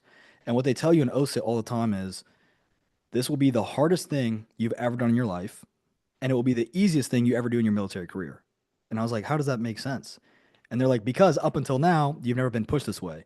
But once you've been pushed this way, you'll realize this is not actually as difficult as you thought it was going into it. And you're going to actually push yourself more and more. But now you have the confidence to know you can handle it because you've been through this. And it was really interesting because I'm like, oh, that makes like until you've done it, the first time you do it will be the hardest time you do it. But it will also be easy relative to the next task, right? So like for me, I have a video coming out where I'm like showing everybody the automated sales agency machine system. For me, I'm like making the video. It's like a 4 hour video. And I'm like, to me, this makes sense. This makes perfect sense. But when I talk to somebody new about, oh, like FTC review gating, FTC compliant review gating, to me, that makes perfect sense. And I've shared that with you guys, so it makes perfect sense. To somebody first learning it the first time, you're like, what the heck does that mean? It's a foreign language. And then once you learn it, you're like, oh, duh, right? This is the whole hindsight's 2020, right? Like think about like I've got a 2 year old daughter. Or think about like if you have kids, or if you have, I don't know, Sheldon Cooper's memory and you remember being a baby, right? It's like you couldn't walk at one point. But then once you walked, it's like, oh, easy peasy, I'm gonna run. And then once you ran, it was like, cool, now I'm gonna run from mom and dad and I'm gonna, get in the cabinets and I don't know, throw things around, right? Or you know what I mean? Like then you get into trouble, right? And so what I always tell people is like when you have a new task, right? If you're trying to set up and that's why I do these walkthroughs. If you're trying to set up a reward program, if you're trying to set up follow-ups, if you're trying to just like connect a domain, I'll never forget connecting a domain the first time. made me like reevaluate life. I kid you not. It was the hardest because I was by myself. I'll never forget. I was in my home. I was literally like knees on the floor and I had my laptop on the couch because I didn't even have a table to work on. We had just moved in the house, like no furniture. And I'm like, why won't this connect? I'm like, what am I doing wrong? And I remember that's how I found one of my first VAs. And I'm like, dude, I just need help connecting the domain. He's like, that's it. He's like, I'll do it for free. And I'm like, this guy's so smart. He's gonna connect this domain for me for free because it's like such like menial work for him. And I'm like, oh my gosh, I'm such an idiot. I'm like, am I gonna make it? I did it. And what I would do is I'd have my VA send me videos at the end of the day. And I would say, at the end of the day, send me a video explaining what you did, how you did it, and why you did it. So the last 15 minutes of the day, their bookend was send Alec a Loom video on what you did, how you did it, and why you did it. And let me tell you, if somebody speaks English with a very thick Pakistani accent, I'm on it. I speak that language fluent because all my VAs were Pakistani. And what's funny is I would hire more Pakistani VAs because they were really good at what they did, but also because I understood the accent. Like so, like I can understand. Like my wife's like, "How can you understand them?" I'm like, I'm like, I got this. Like I've been speaking with them for months, right? You put Alec with somebody who maybe has like a Chinese American accent. I'm like, I'm having to restart, or like even like a Mississippi accent, right? Like you ever heard those Mississippi Louisiana accents? Like it's like another language almost, right? The way I speak is probably foreign to how some Americans speak, right? But it was really funny because like they would tell me, and then I would learn through them doing it, and then I would go do it and fail, just copying them. But like copying them, copying YouTube. That's why that's why I do the lives like this. That's why I have the video coming out Friday because I'm like, I remember being so lost and like not to be like oversharing or over vulnerable, but like I just remember feeling like such a loser, like just being like I can't even connect a domain. How am I going to scale an agency? And it was like once I realized like, oh, not only can I just like when you feel that pain of what you're stuck at, right? You hit that wall. It's like, oh, I only have to solve this problem. And then you pass that wall and you hit the next wall. I only have that one problem. You don't have to go have to solve everything, right? And when you kind of take that mindset, and that's what I kind of try to like, shout during these videos is like, move forward. You'll hit the bottleneck. Just solve that bottleneck, and you'll hit another one, and you'll hit another one. Don't learn it all because if you go to learn it all, anybody do that in school? Where this is what they teach you in school, right? Learn everything, then take the test. It's like if I had the test and I knew what the test was on, I would just study what was on the test. Like, duh. In life, you can go hit the test. You don't have to do it right then and there. You can say, hey, give me 5 minutes, pop open YouTube, pop open Alex's annoying voice, pop open a book, pop open whatever, and then you just apply it. And then you realize what's cool. I'll say this and then we'll wrap up. What's cool is when you realize like you can just learn as you go and you can just hire people who are really smart. And one of my favorite things that Mark Zuckerberg said was he kept trying to hire people and he really kept firing like his C-suite guys. And then Peter Thiel met with him and he was like, dude, stop trying to hire people that are smart. Hire people that you like to work with that are smart enough that can learn and become smart. And he's like, oh, and you just surround yourself with people who are really smart and that you enjoy working with. When you realize that this whole game is about building relationships and so much value for other people that it benefits you, it becomes so much easier. It's like a huge weight is off your shoulders. You don't have to think like, how do I white label it? It's not about the white label. It's about them making money. It's about them getting value out of it. So how do I give them value? Well, who's them? Who's your sub community? Who's your ultimate 100? Who's your ultimate one? Who's your ultimate 273? Who's your ultimate 1,000? Right? If you're married, I always tease Omar because I know Ali's like the sweetest person ever, but I always tease Omar because I know he's married, and this goes for anybody else who's married. It's like your ultimate one is your wife, right? If you're married, right, or your husband, right? I don't have to worry about how do I keep every woman in the world happy. That's an impossible task in and of itself. I just have to keep my wife happy, and if I do that, my life's gonna be a lot easier, right? And for my wife, she doesn't have to think what does every guy like to do. She just has to think what does Alec like to do, and how do I support him in his endeavors, right? Isn't that a lot easier? That's a lot easier, right? Especially for men who like most of the time we don't understand women. Like, good luck trying to keep, two, three, five, 10 women happy, right? Focus on just that one. That's a big enough challenge as it is, right? And as much as I joke about it, I'm probably equally difficult for my wife. And she's like, I can't imagine two, Alec, let alone one. You know what I mean? So it's like when you have that, it's so much more freeing. And I think the the the last point I'll make on that for a lot of people with niche selection, client, whatever, is I think sometimes we're expecting to be so overwhelmed, like this is the one, I found it, eureka, right? It's like sometimes I feel like there's almost this lackluster. It's like, oh, this is the client I'm going to work with for the rest of my life. This is the client I have to keep happy. It's like I thought they were going to be so much more different. It's like when you just accept this is the client, Boom. Like, sorry, buddy, I'm about to make you the happiest person ever.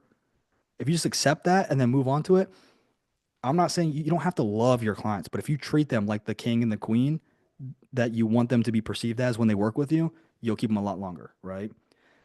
Anybody who's been married for more than 5 minutes, you know, oh, there's some things about my spouse that are kind of difficult to work around or difficult to deal with. You think if you go to another spouse, there's going to be that perfect spouse that has no problems? Number one, no. And number two, if that person's perfect spouse existed, do you think they want to be with you? Heck no, because you got problems, right? So instead, it's a matter of, okay, this is my person. This is my customer. This is my team. This is my contact. This is my third party individual I have to work with. How do I make that relationship as good as I can make it? And if you do that, dude, this whole thing's become so much easier because that tells you how to do everything. That reverse engineers the whole thing. When I met my wife, I told my wife, I'm like, when I first saw her, I was like, oh, that's the one I'm gonna marry. I knew for a fact. I was like, I'm gonna marry her. Then the game becomes okay, Alec. If you want to marry her, how do you reverse engineer? I can't ask her to marry me. I've got to be together for a while. How do I get to be with her for a while? We got to go on a date. How do I get her to go on a date? I have to somehow get her to talk to me. How do I get her to talk? And you reverse engineer the whole thing. And then, cool, now that I've reverse engineered it, let me move forward. And then you're going to hit bottlenecks. You're going to hit roadblocks. That's where you learn how to do it, right? I remember we first started dating. She was like, oh, I work over at blah, blah, blah. And I'm like, I don't know how to get there. Do you think I just went, oh, no, I don't know how to get there. We're never getting married. No, I was like, Google Maps, the address. And it's like such an obvious story. But then when I talk to agency owners, what happens? They overcomplicate it because it's not, I'm going to be blunt with you guys. It's just not sexy. It's not cool. It's not sexy to say, hey, part of you doing better is asking them for feedback and taking what might feel like an insult and turning it into a positive. But that's not sexy because you're not closing a 7 figure deal right then and there. So they go, I don't want to do that. How do you think you get to the 7 figure deals? How do you think you get to the 6 figure deals? How do you think you get to the clubs where only the rich guys and rich gals hang out? It's by earning your way up there, not just financially, but going through, right? Hardest thing you've ever done, easiest thing you'll ever do. So that's my little spiel for today. That's my little soapbox I'll give you guys for today on top of the review stuff. But I'll have another video coming out next week where I'll just have the review stuff consolidated in like an 8 minute video so you can refer back to that.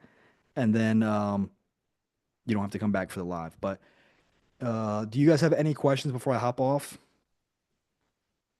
Yeah, I have a question.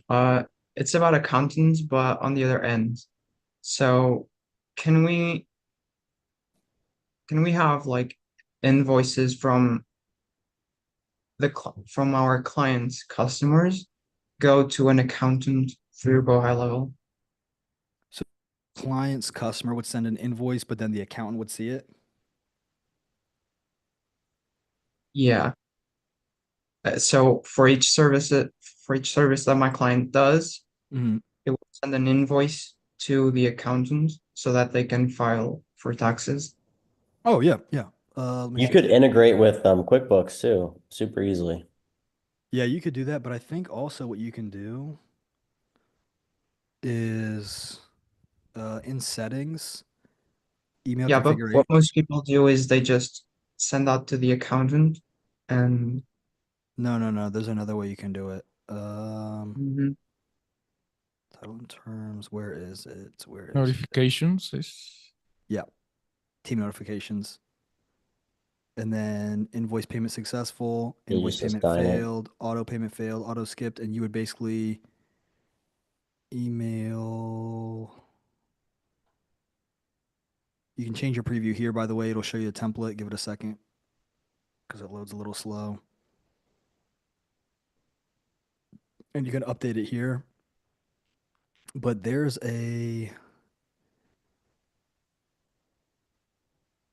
yeah, these are turned on. There's a way you can choose who gets these. I think it's anybody on the team, but I think you can assign it as well.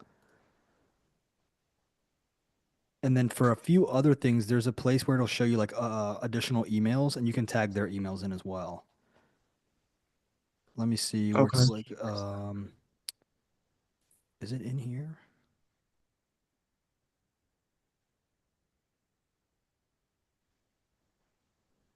No, it's not this one. I think it's more estimates. But yeah, in here you would have your team notifications. and then you can add them as a team. Or what you could do if you want to do it more manual is you could do an automation. And then in the automation, you would basically do anything with the invoice. So basically be like, make a bunch of these triggers. So invoice sent, paid, partially paid, viewed, void, any of those triggers.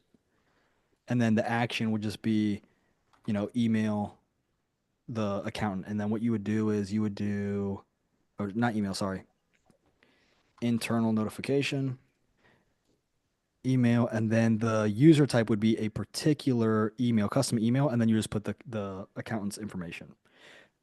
So So they I don't think have to be inside the Go High Level account they for don't that. if you do it this way. Mm-hmm. So Okay. you would do user type custom. So it's an internal notification, but then user type custom email, and then you put the accountant's email right here. And then you could put invoice, new invoice update or review invoice or review act, something like that. Oh, And then okay. your custom fields would all be about the payments. Where are you? Where are you? I think it's because I don't have the trigger, but I think if you do the trigger, it'll show like these values as well. Doesn't The it allow you trigger. to doesn't it allow you to add like PDFs or like files? For the email, yeah, you should be able to with attachments, but this is going to be from your actual device. But there's a way here if you have, I think let me try doing invoice sent. Invoice, let me just try invoice sent in general. And then what you could do too, for instance, because you could pick like the invoice template. But no, you know what? Invoice doesn't have templates, it's estimate templates. That's one I wish they did as a trigger type. But you could do then internal email. Trying to figure out what's internal notification, email, custom email, and then will it let me do it now? Yeah, invoice. See, now that I have the trigger, it does the invoice, and then you can put all the information right here. Invoice number, total price, the company, the customer. You can put all the information here now that I've done invoice as the trigger. Okay. So invoice is the trigger, anything with the trigger, and then it can just be invoice, and then you can put all your custom fields here, right? So contact name, paid, currency, due date, where's payment type, total price, there it is.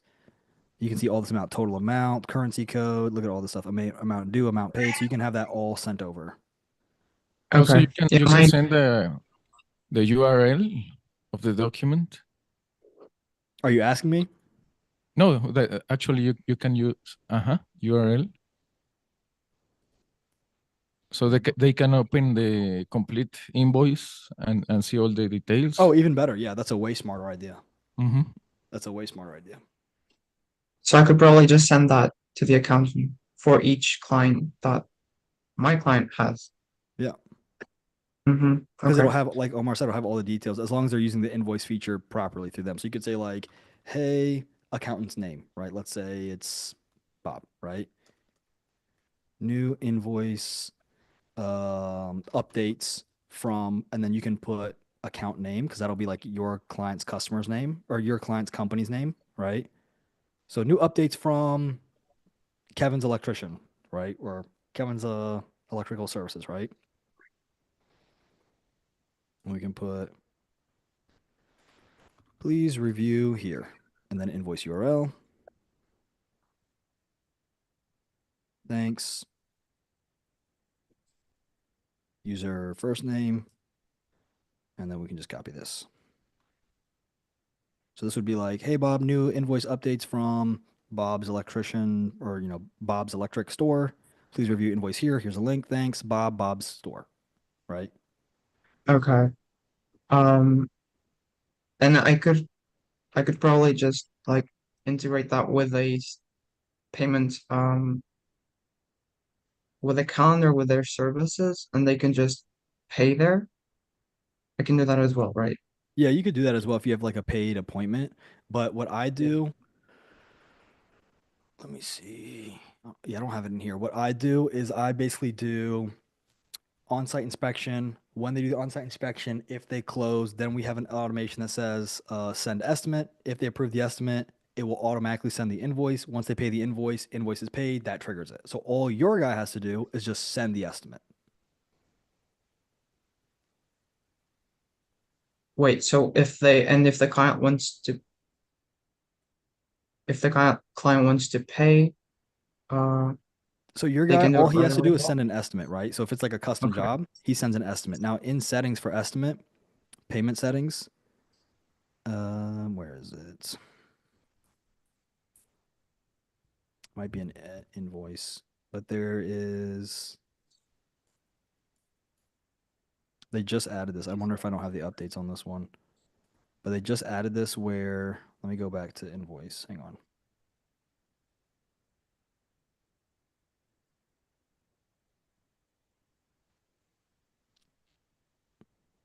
Unless they just made it standard, because it used to say automatically send invoice, but then they updated it to where as soon as they approve an estimate, it will automatically send the invoice. Yeah, it used to be where it would create an invoice automatically, and then you would have to manually send it. I think they just automated it now. So when you send the estimate, oh, you know what it might be? Send estimate. Yeah, let me just do like a random email, estimate number. You can do the product, so you can do like a one-time product and just don't save it for later use. Let's just say, test, service, USD, 500, price name, Francisco's job, right? Like let's say Francisco paid, save. Yeah, I think they just automated it to where it automatically sends now the invoice. Because Sean actually dropped a video on that, and I actually messaged it to Grant. But before there was a setting, because we used to do this for our landscapers, where it'd be under payment, it was like automatically send invoice, or maybe it's in here. Let's see. Yeah, it just sends a Stripe link with it. Or you can integrate Square or Yeah. PayPal. But I mean, sometimes it's not, it doesn't always get paid like that. A lot of for like one-off jobs, people like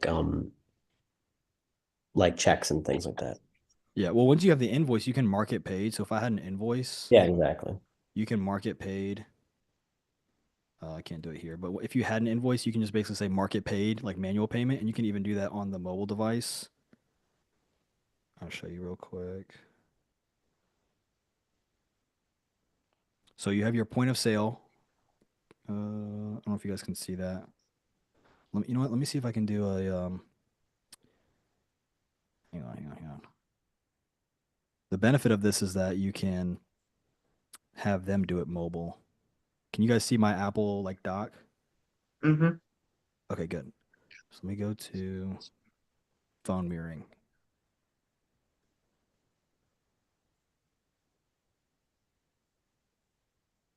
Lock your iPhone to connect. Okay, good. So you have your point of sale here, right? So let's say I do $500. Review item. I can add a customer. Let me just add a random person. Test. That's a real person, right? We're going to choose payment instructions. And then I can say cash, card on file, manual, card, check, bank transfer, other, convert to invoice, convert to estimate. So you can do this right there. You can say, oh, I'm going to charge you $500 for this job. Right there. All they have to do, look, think about how cool that is. Go into payment, $500, review, add customer or contact. So you can add, or I can just go right here, add any discounts that you want to give them, choose payment instruction, and they can tap to pay on your iPhone, cash, card on file, manual, or if it's like, hey, I'll send you an estimate, you can send the estimate. And the benefit of that is you can do automations that follow up with them until they agree with it. And you can do automations that say there's different triggers, right? So let me see. Okay, good. Done with that. So let's go over to automation. Oh wait, I think I have that workflow already. So ideally, I would want that to be done from a service calendar. So if you have it from a service calendar, what you would do is you would go to calendars. You have to set up a group first. Mm-hmm. Then you create your calendar. Then you create your service menu. And then on the calendar, you have to have it paid. And what you could do on the calendar is you could do I'll show you real quick. Forms and payment. I can't do it here because I don't have Stripe set up, but you can do accept payment, and then you can do either a cash down or you can do a partial payment where it's like a percent down or a flat rate down. Mm-hmm. So you can do like 10% whatever down, and then have the product there. The reason I would, what I would tell you to be careful here is only have this if it's a standard job. The problem, if the thing you want to be really careful with is that if you have something like a quote-based business, the job, you cannot take the customer's word for it ever. Never, never, never. Yeah, I've actually I switched my niche for a while now, and Okay. I'm working in the beauty space or trying to, because That it's one's a something that I'm lot much easier. more comfortable with. I already know about the industry because I was in medicine and aesthetic medicine was my favorite topic. So yeah, Way better. uh, Yeah. Go talk with Stephanie in our group. Go talk I with have, Stephanie. yeah, She has a um, beautiful setup for nails, and I think she does some like aesthetic stuff where it's like the facials, haircuts, waxing. Go talk with her. How she has it set up is really good. yeah. That's why I was asking, because there's this client that has an app that allows them to send the stuff, the payments right to the accountant, and they really like that. So I was thinking about also incorporating that, because Yeah. here in Portugal, we just do that. We send the payments to the accountant and they deal with the taxes, Yeah. and we So don't what you have could to do like, is you could send the invoice if you're invoicing them, you can send it that way. If it's a payment, have the trigger be the payment, and then when you go to the email, you can have all the payment details. So if it's a payment versus like on a product versus an invoice, right? the invoice. I don't even know the difference, bro. So Okay. so invoice would be a custom job or basically I'm sending you a thing to pay, right? A product would be they can check out on their own. So the easiest way to look at it is what you're doing is most likely going to be a product. Yeah. So then when you Okay. do the product is the trigger, you have an automation that's just for the accountant. The trigger would be product paid. That's it. Or payment received, right? That'd be payment Mm-hmm. received. In the filter, you'd put product is this product, or you don't even have to put that in there because you have a bunch of products. So all it is payment complete. So payment received is your trigger. In the status, it's payment is successful. Your first action is an internal email. Custom email is the accountant's name. In the email body, you're saying, hey, accountant name, here's a new payment for whatever. And then you are putting in the custom fields of the payment. You click the little tag, you'll see a new drop down that says product or payment because that's now a trigger. And then you click all the details. If you Okay. were telling me I'm working with a quote-based business like landscaper, electrician, plumber, lawyer, whatever, then what you would do is you would then do an invoice because that's more of a custom job, right? With a haircut, usually you're just going in like, hey, it's 150 for like the full Mm-hmm. salon experience, right? Yeah. Like no matter how Okay. crazy my nails look, they're gonna be like, hey, it's $50 for your nails, right? Like I know they hate seeing me come in with my toe claws, but like it's still gonna be the same rate, right? Yeah. So yeah, I would go with product, and then once you got to set that trigger first. Once that trigger set, then you'll see it in the custom fields as an option. Okay. Got it. Yeah. Alec, Thank you. What's up, Omar? what was the reason that you mentioned to create the group, then a calendar, and the service calendar? Yeah, yeah. So the services go into a calendar, and the calendar has to be in a group for the services to go there. So the Mm. exact order, yeah, I just set this up for a detailer. So the exact order you have to go. And I'll share the links too, so you can take a look. And if you have a better way, definitely tell me. But this is just what I've seen is what they tell me on the lead connector. Let me see. Let me pull it up real quick. So the exact order is you create the calendar, or no, you create the group, and then you can add the calendar to the group when you create the group, or then when you create the calendar, and then you can add the services which get added to the calendar. Oh, okay, okay. Yeah, and I'm gonna share. Oops, what did I just do? And I'll share the link right here in the chat.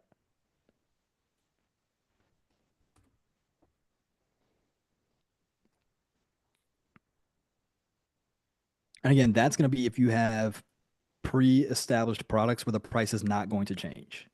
Mm, So if you have, um, let's say, nails, salon, anything salon, um, massage, auto detailing, dentists, right? All of those things where it's like it's going to be a set package, right? Now, landscaping is not going to be a set package because it's going to be based on the project, right? It's a quote-based business. Anything quote-based, you can't have a pre-established product because you're either ripping the customer off or you're losing money. Like the odds that you get the pricing exactly right without having seen anything is slim to none.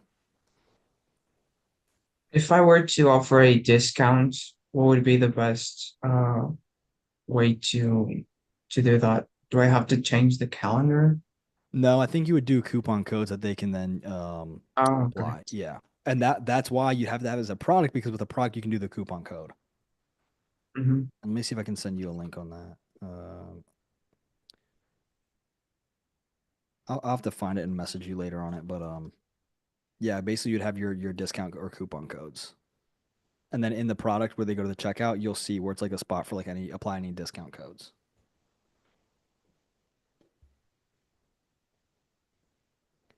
One of the annoying things about high level is that they don't have a like a help document on everything. Like for example, there's no help document on surveys, but there is a help document on conditional logic for surveys.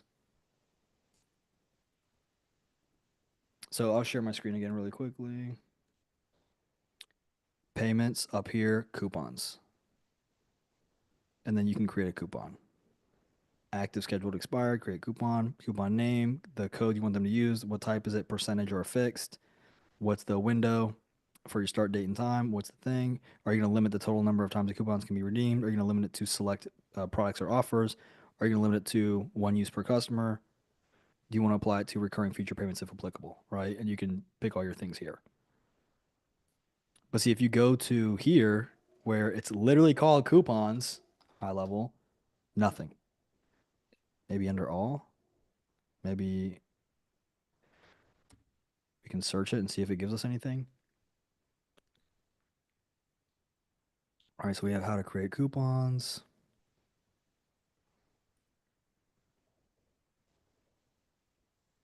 There you go, and there's your video. There we go, sweet. What is a coupon? What type of coupons are supported? How to capture coupon transactions.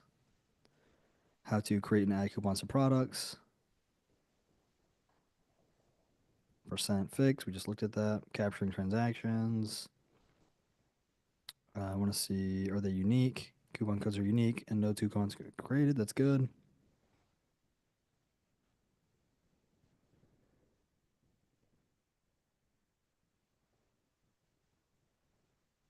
See, but they don't cover how to share them. So maybe it's in one of the videos.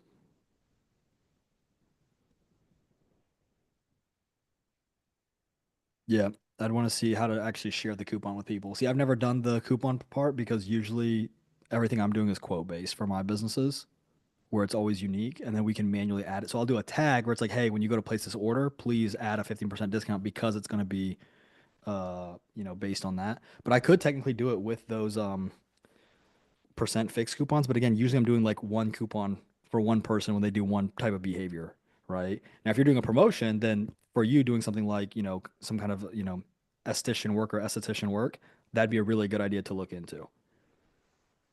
But see, that's the cool part, right? Like if you're talking with You mean Stephanie, change the calendar, or what would be a good idea? to To look get a into coupon? to look into how to share the coupons with people. So once you create them, Okay. how to actually share those codes with people. Hmm. Or is it just like the first 100 people who come through the pipeline, right? So that would be, and what's cool is if what I would recommend for you is I would recommend you and Stephanie work together because whatever you two learn, you can share with the other person. But that'd Yeah. be like if you can figure out, okay, how do we create these coupons and share it? You can use it for hair salon, makeup, facials. She can use it for manicures, pedicures, waxing, right? And then again, when you learn it, right, Alec is telling you, I don't know how to do it, right? The minute you learn it, you're going to know more than me about that space. You're going to learn more about how to service that space than Alec will. That's the beauty of like really niching down and taking care of your customer. Like, for example, before this call, you're like, I don't know how to send the email to the accountant. After this call, you now know how to do that, right? Which Mm-hmm. means, and think about this, right? Why did you ask that question? Because I was talking to the clients. And that's what the client wants, right? Yeah, And when you add that, are they going to be happy or are they going to be sad? happy. And let me give you a third option. When you add that, are they going to be happy, sad, or they're not going to care? Oh, they will. They will. Why? Yeah. Because Francisco's talking to them. That's the beauty of just talking to who you want to work with. And I'll give you another one. Ready? Francisco, when we met, you were thinking about electricians, right? Mm-hmm. And the niche that you switched over was a niche that you had experience in. And I would assume you enjoy a little bit more than electricians. Is that fair? Yeah. So now Uh, you're going to have so much more fun doing this. It's going to feel less like work. You're going to enjoy it more. And one of my favorite perks is when you work with that space, you'll get freebies from people in that space. So like they might be like, "Hey, come in. We'll give you a free haircut. We'll give you a free facial.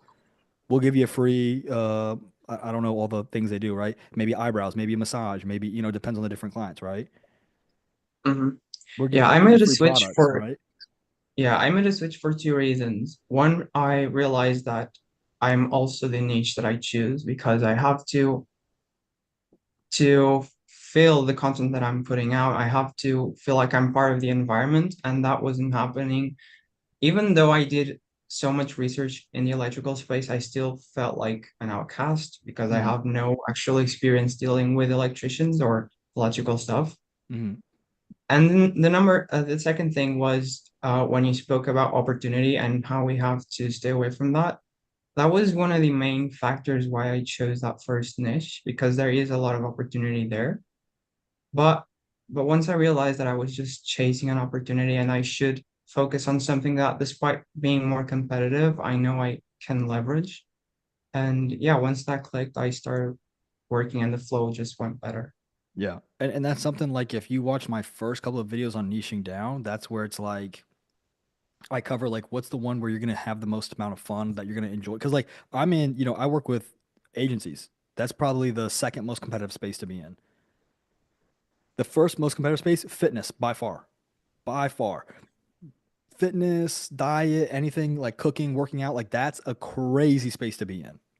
Super competitive. But if you know you're gonna have to compete, pick that one where it's like, I'm gonna have fun competing here, right? And then Hmm. you just have so much, but what's really funny too, and this is not to put Francisco down at all, it's actually the opposite. The video content didn't change. What changed was Francisco's experience saying, "Oh, now that makes sense. Oh, now I come to these calls and Alex says something that clicks with me."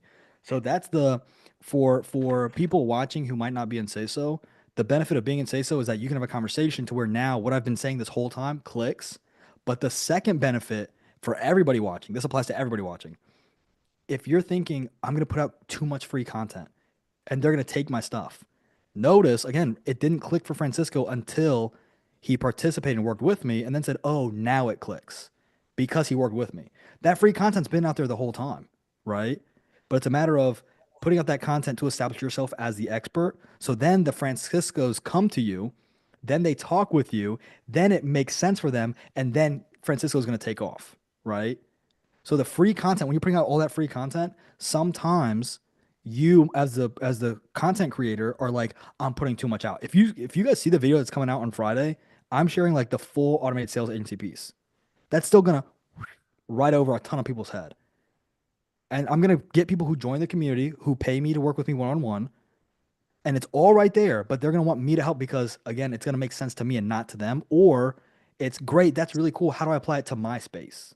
Because the industry I'm gonna be building it on is gonna be painters. But they're gonna be, hey, can you build that out for me for dentists? Can you build that out for me for electricians? Can you build that out for me for lawyers? Right? Or hey, I want to build it out for lawyers. Can I hop in your community and you show me how? Right?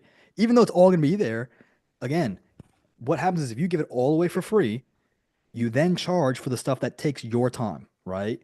So Francisco, as you go to make content, share everything, everything, because it's still gonna go over their head. It's still going to. And I'll give you an example. Right? How many videos are out there on how to cut your own hair or how to cut someone's hair? Yet people still go to school. How many videos are out there on how to do anything? And people still pay to have it done. Why? Because people want to pay for when it applies to their situation. And I'll give you a little secret about customers. Every client you'll ever have thinks their situation is unique, and it never is. It never is. The only part that's unique is the person. And that's why, full circle moment, we want to focus on the relationship. If you focus on the relationship, that's the only variable to any of this. Oh, Alec, you don't understand. I charge a 17.5% down deposit. How's that any different than a 15% deposit? 20%? How's that any different? I'm just changing the number. That's it. Nothing else changes. Are you still cutting hair? Yes. Are you still mowing grass? Yes. Are you still wiring the home? Yes. You don't understand. This job was different because this was in that place. Did you still connect the pipes? Yes. How's it? It's not to be dismissive. It's to actually inspire you guys that nothing. The only thing that's changing is the person. So what's the only variable you should focus on? The person. And if you niche down, like Francisco has done, in a space you enjoy, you're gonna have so much more fun talking to those people. You think Francisco's gonna have more fun talking to the niche he really likes or forcing himself to pick a niche he hates? Duh. You don't have to answer the question. Duh. We all know the answer, right? That's the beauty of doing it this way. So now Francisco is going to start making money, just like Stephanie was. Look how you guys see how happy Stephanie was in the last call. She's now making money in a space that she enjoys working in. The people she likes talking to are also paying her for her expertise. You think there's a better feeling in the business world than that? No. There's no better feeling. And like, this is like when people talk about, like, you hear this cringy line all the time. Do what you love. If you do what you love, you're never working a day in your life. And it's like, well, how do you actually do what you love? You work with people you like working with. That's the easiest answer. You ever had anybody had a crap job with really fun people and you love the job because of the people? I've had a few of those. Dude, Yes. I Yeah. worked fast food. I've worked at a gas station. I worked with Yeah. a cleaning agency. All the work sucked. The people were so much fun. I had a blast. And then what's funny Yep. is when you really like the people, you're doing a job you hate, and you guys are laughing the whole time because of how much you hate the job. Right? That's the secret. If you can work with people you love working with, you'll think about it. Francisco's gonna have a blast asking for their feedback, asking for what they like, what they don't like. And then he's gonna create reports because I have a video coming out Friday, how to create reports, and he's gonna show them, hey, here's how much money you made this month using my system. Here's how much money you made this month using my system. Here's how many reviews you got using my system. Here's how many referrals you got using my system. So not only are they gonna have a good time talking to him, but let me tell you something. There's nothing easier in this world being buddy buddy with somebody paying you a lot of money. That's easy. No one's gonna be like, oh no, this contact is calling me that pays me 3,000 a month. Oh, oh no. And I do 2 hours of work a month. No, no. Right? No one, who cares, right? Oh no, my sales manager is calling me and he's closing 10 deals a week. Oh no. You're gonna have so much more patience to deal with that interaction.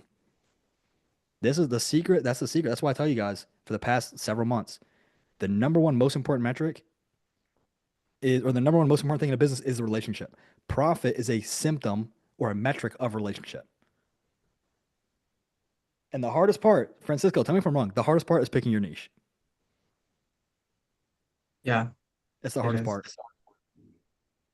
But now think about this. When Francisco starts getting a bunch of clients coming to him in his space he likes, what's going to happen when, let's say, an electrician comes to him and says, hey, I want to work with you? What's he going to say? No, We're because he's gonna had send so it much to fun. someone. He's gonna send them. And then Correct. what happens if you Yeah. send them? Let's say Omar's working with electricians. Omar would gladly pay for a referral. So now Francisco is getting paid to say yes and getting paid to say no. And if they say no and he doesn't get paid on it, he's protecting his peace. He's protecting his business. And what do you think makes you look more like an expert? I can help you. I can help you, electrician. I can help you, aesthetic. Or what's more now of an expert? That or this? Hey, I only work with this space. I'd love to work with you, but I think I'd be doing you a disservice.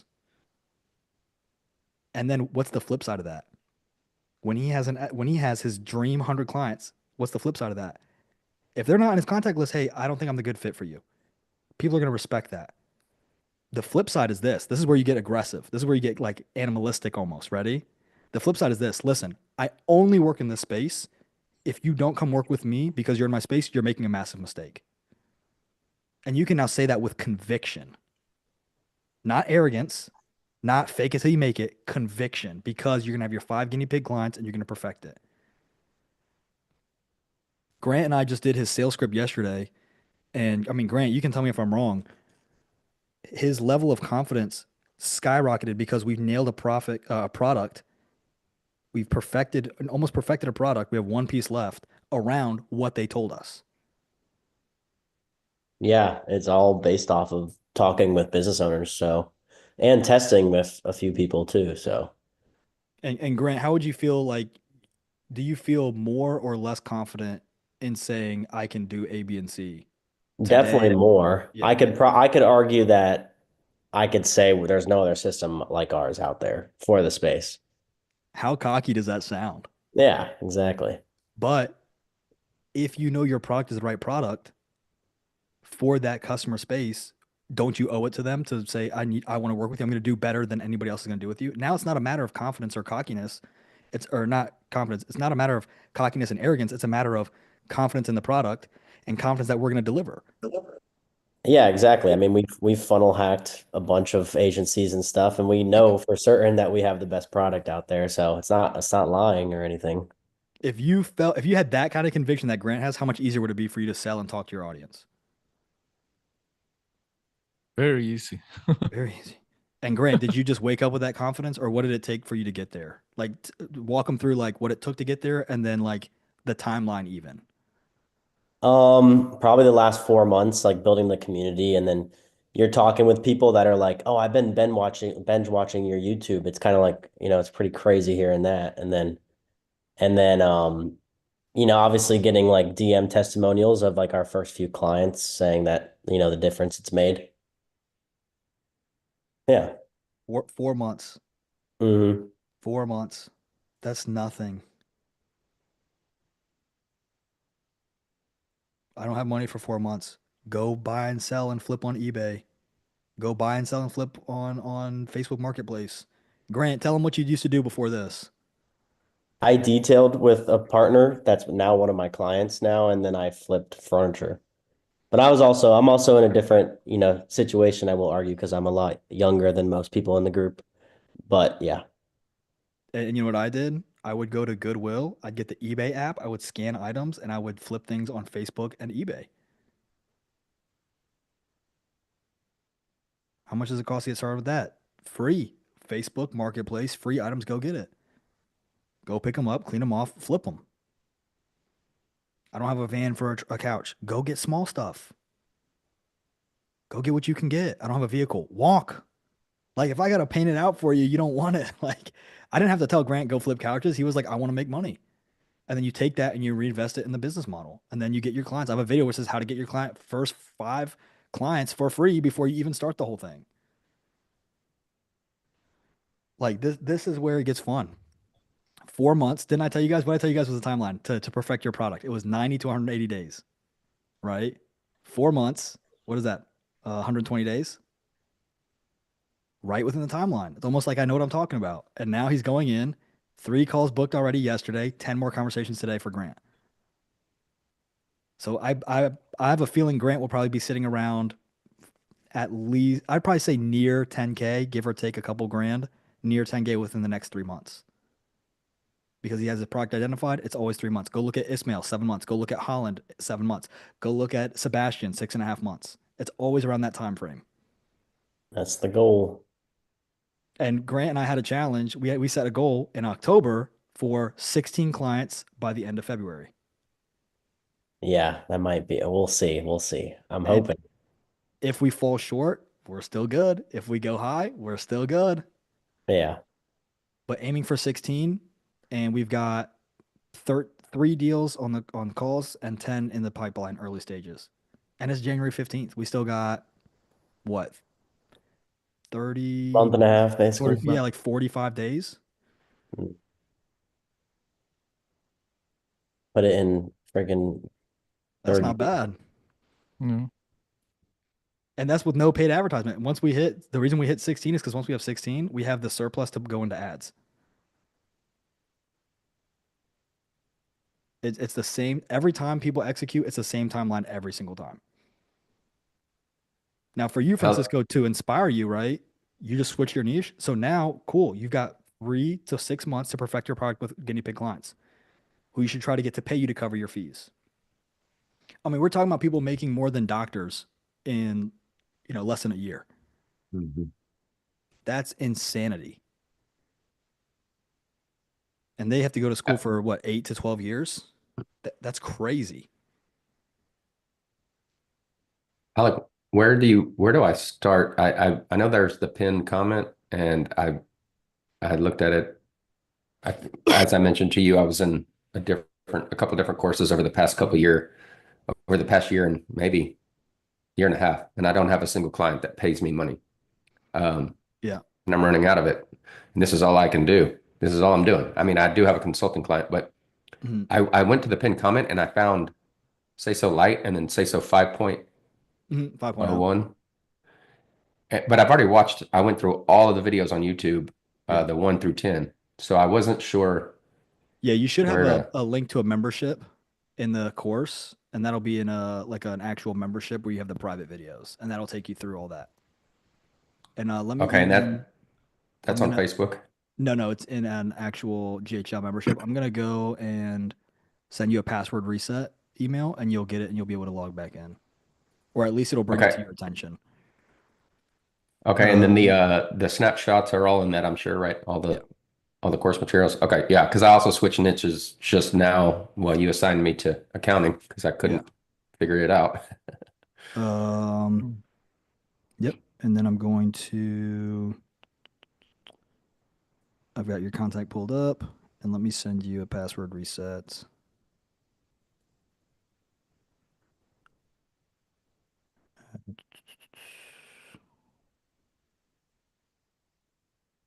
So that private course is on a GHL community, not Yeah, school or circle, right? it's not even a community, it's just a membership, like the course library. Okay. And I'm gonna send me a Facebook, and I wanna because I don't want to tell your email out loud. Send me a Facebook on your email you used, like a Facebook DM, Okay. and then I'll take care of you from there. But yeah, once you have the niche selection is the hardest one because once you have the niche selection that you can really get behind, you're that's where it's like golden.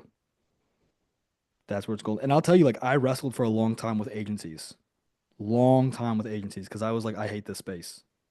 I still do. I hate this space. I like it more because it's making me a lot of money, but I can't stand the space. I really like working with people who are down to earth and humble, and a lot of the agency space is having to flex, which I understand and I have to do occasionally, but a lot of the agency space is having to flex. So what I like to do with my flexing is I like to make it like my content is so in depth that there's no way I don't know what I'm talking about, and here's my clients doing a good job. I really dislike the idea of me flexing money because I've seen scam affiliates go look in the high level group. I've seen scam affiliates all the time post. I made a ton of money off of the affiliate thing. Like, oh, how do I get started? I got a bunch of new clients, right? For me, the flex is more like I took this guy to 10K, this guy to 10K, this guy to 10K, all organic. This guy to 10K, right? The goal with Grant and I've told him is the goal with Grant and I is he's gonna be the first person that I take to over 100 SaaS clients within 2 years, or all organic. So that's what I'm trying to do with Grant, right? If I say I've done it, then people go like, I get go look at the comments anytime you flex, it just doesn't go well, and I don't want to be that guy who's always like. There's a lot of affiliates that do that, very, very, very well known ones where all they're doing is just flexing, and then they just try to bulldoze people in the comments. I don't want to be that guy. I don't care how much money I make. I just don't want to be that guy. So that's one of the reasons I can't stand the agency space because that's what it like cranks out, right?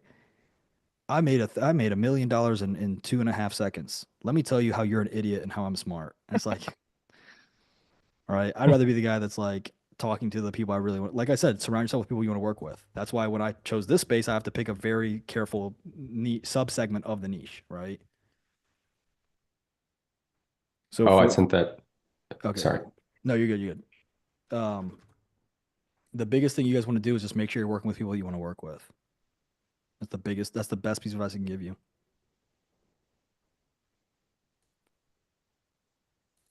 It's like getting married. Make sure you marry somebody you want to spend the rest of your life with, right? It's like having kids. Raise your kids to be people that you want to that can go out and be, productive members of society that are not just like, raging D bags. right? That's why everyone gets embarrassed when the kid's throwing a tantrum, right? It's normal for a kid, but it's like, oh no, am I a bad parent? 'Cause you know what I mean? That's like where you get all concerned.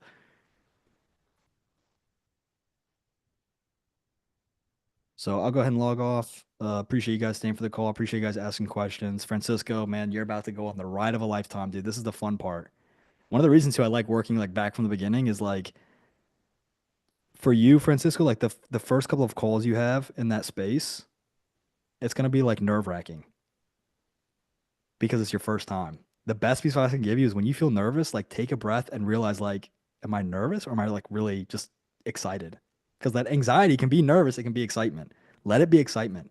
Because you're like when I get on a sales call, do you think I get nervous anymore? No. It's not me saying like, oh, I'm so good at sales. No, because I don't close every call. But it's like it's the fun of it being new and fresh. You know, like when you get in a new relationship, it's like the fun of it being new and fresh, right? It's like very nerve wracking, right? The first kiss, right? I still remember my first kiss with my wife. I don't remember kiss number two because the first kiss is like the fun one. You know what I mean?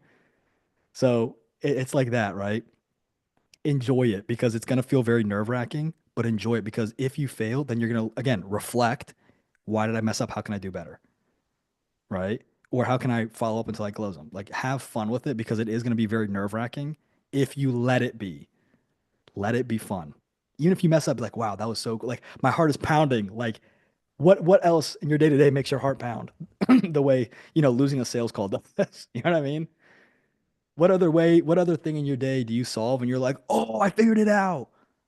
You know what I mean? Like you think like, I make something at a high level, it's like, oh, okay, oh well, done it like 500 times. Somebody else sees it and like, oh, this is what I've been looking for. It's like that's that feeling I love. I meant, you know what I mean? You don't get that when you keep doing it 100 times. So enjoy the early stages, Francisco, because I'm telling you it'll go quick. So have fun with it, really enjoy it. But I'll let you guys go. I appreciate you guys coming out. Like I said, Friday, I'll do my little sign off so you guys don't have to stay if you want to. But Friday, I have the full video coming out.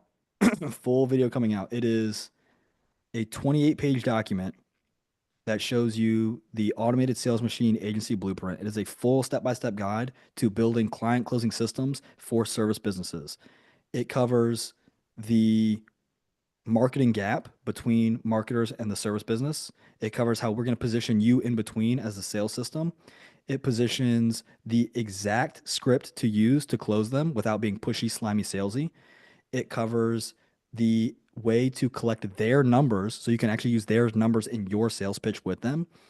It covers how to set up the DBR, the database reactivation. It covers how to pitch the DBR as a date, right? Instead of a full commitment up front, buy my whole thing. It covers how to do a DBR pitch.